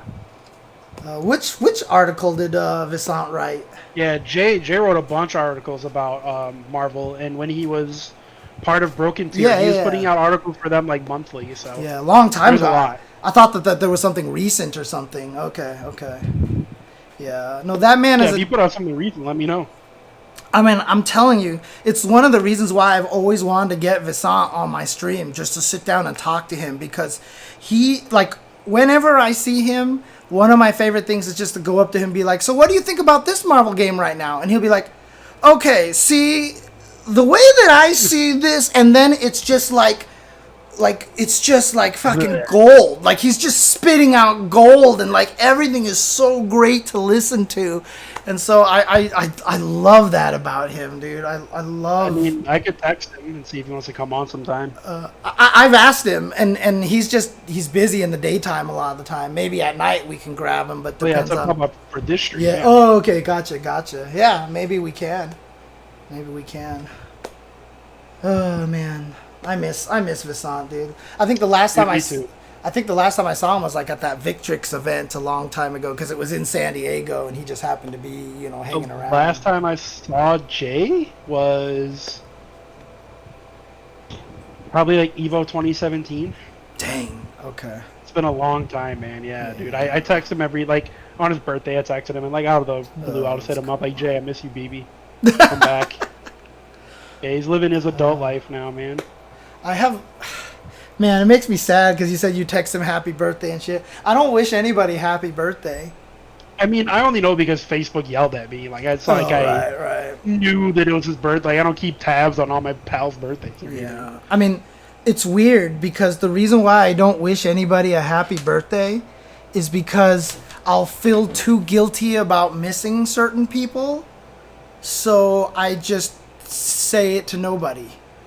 So okay. So I just miss everybody. So like, so if someone says, "Why didn't you wish me a happy birthday?" I can be like, "I don't wish anybody a happy birthday." Like, instead of like, "Oh shit, I forgot," kind of thing. Like, it's why like when I play Final Fantasy Record Keeper, like there's all these ways you can power up your characters, and all of my FFRK friends are like, "Why don't you just power up these characters?" I'm like, because I can't pick which characters I want to do it. I have to come up with a system. There has to be like a logic that I'll only power up characters that do this, that reach this level, and and like I have to have a way to make it impartial for me to pick. It's back to the whole Chidi Anagonye thing, for me. Like, hey, why don't you up the HP of one of your characters? But which one do I pick? Like, this person could be good, but then this person here, and then, oh my god, and then I'll just basically die. So I have to come up with an alternate logical system by which I cannot use my own biases or, that kind of way to power people up otherwise. Right. And so for happy birthdays, I just don't wish anybody a happy birthday because I suck. I mean, it's your OCD, dude. Yeah, pretty much. Well, James, it's past 1 a.m. Oh, dang, already? Yeah. Shit, okay. I want to be asleep if possible. Well, in bed at least by 2. Okay. So I think we should probably wrap it up. Sure. How's your sleep been going, by the way, if you don't mind me asking? Last night was awful. What's that? Last night was awful. Dude. So I couldn't some nights are okay, but generally no. I couldn't fall asleep last night either. was trying to sleep. I finally actually committed to trying to fall asleep at 9, and then I just didn't until noon. I fell asleep at noon, and then I woke up at like 3 o'clock or 4 o'clock when Olaf called me and was like, "Hey, you want to do this?" And I was like, "Yes, please wake me up," kind of thing. So, I don't know. I actually woke up at 10 today, but I tried going to bed at 1, and I didn't fall asleep until 4 or something. Yeah, it's the worst. But I do have melatonin. Oh, my friend sent me this. Nice. And it did definitely make me sleepy. Good. I just my brain just won't shut the fuck up and let me go to bed sometimes. But it did. You should try it, man. It definitely did make me sleepy. Oh no, sure. I do take melatonin, but you know what the worst thing about it is, and I think I kind of talked about this last week as well. That, you know, like I said, I wanted to ride my bike to work because it was so close, and then my mom was like, "Don't ever do." So like at one point in time, she was like, "Oh, how come you like? What can you do about your sleep or whatever?" I'm like, "Oh, I'm trying to take something called melatonin." She's like, "What's that? Is that dangerous?" Because she's scared of sleeping medication. And I was like, "Oh, it's fine. It's natural occurring in your body or whatever like that." And I hung up with the phone. 20 minutes later, my mom called. She's like, "I went on the internet and I looked up melatonin and it says it could do this and this and it can kill you and do all that. Stop taking it. Stop taking it." And I was like, "Mom, it's natural." She's like, "Please stop taking it." I was like, "Fine, I'll stop taking it." And so... Dude, you need to sleep. Defy your mom once. Yeah. She'll never know. At one point, I called her and I was like, "I'm taking it. I don't care what you say because I am just miserable." Yeah. So you know what? You're right. I might actually try taking again tonight because I think I need to do that. I just couldn't sleep last night. It was miserable. So, and people have been. Yeah, I'm gonna pop this and. Okay. Well, good luck with that, sir. Good luck with that, and try to think about what is the most boring fighting game you've ever played? Oof. Fantasy Strike. All right, think about playing Fantasy Strike while you're trying to sleep. No, I'll be too mad. I'll get too angry. I will sit there in my brain and yell. All right, so everybody has this on record. Every fighting game in the FGC that's being played today, I support 100% except Fantasy Strike. And that's because I firmly believe it teaches you bad habits for every other 2D fighter. Right, yeah. For example...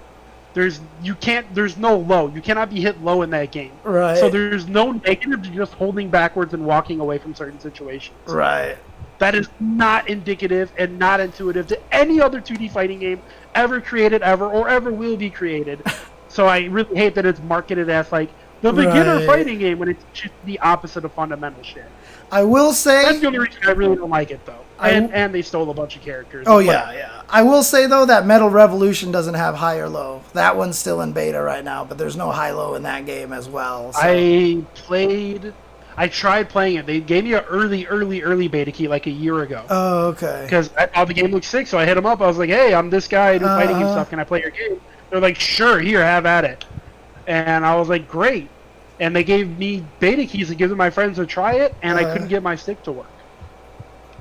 Like at all. Yeah, it just wouldn't work. I would program it, and then it just wouldn't do what I wanted to do in the game. So I was like, "Well, I tried." So it's happening to me in Under Night right now, dude. I can't get my joystick to work on that game, but someone actually linked me a potential fix for that, so hopefully I'll get that to work. Okay. So, but anyways, I don't want to keep you up anymore. I don't want to keep you up anymore. Hey guys, if you guys do enjoy the conversations that we have here, just the chill conversations and us hanging around and just having a good time talking about video games and whatever the fuck we want to, feel free to subscribe, donate, whatever like that, and otherwise, I will see you guys next time here on Generation Spacing. Have a good night, Brandon. Take care and take care of yourself, man. Thank you guys. All right, peace. I need an end credit song. I'll just sing that Tetris song again. It's all connected. We're all together in this life.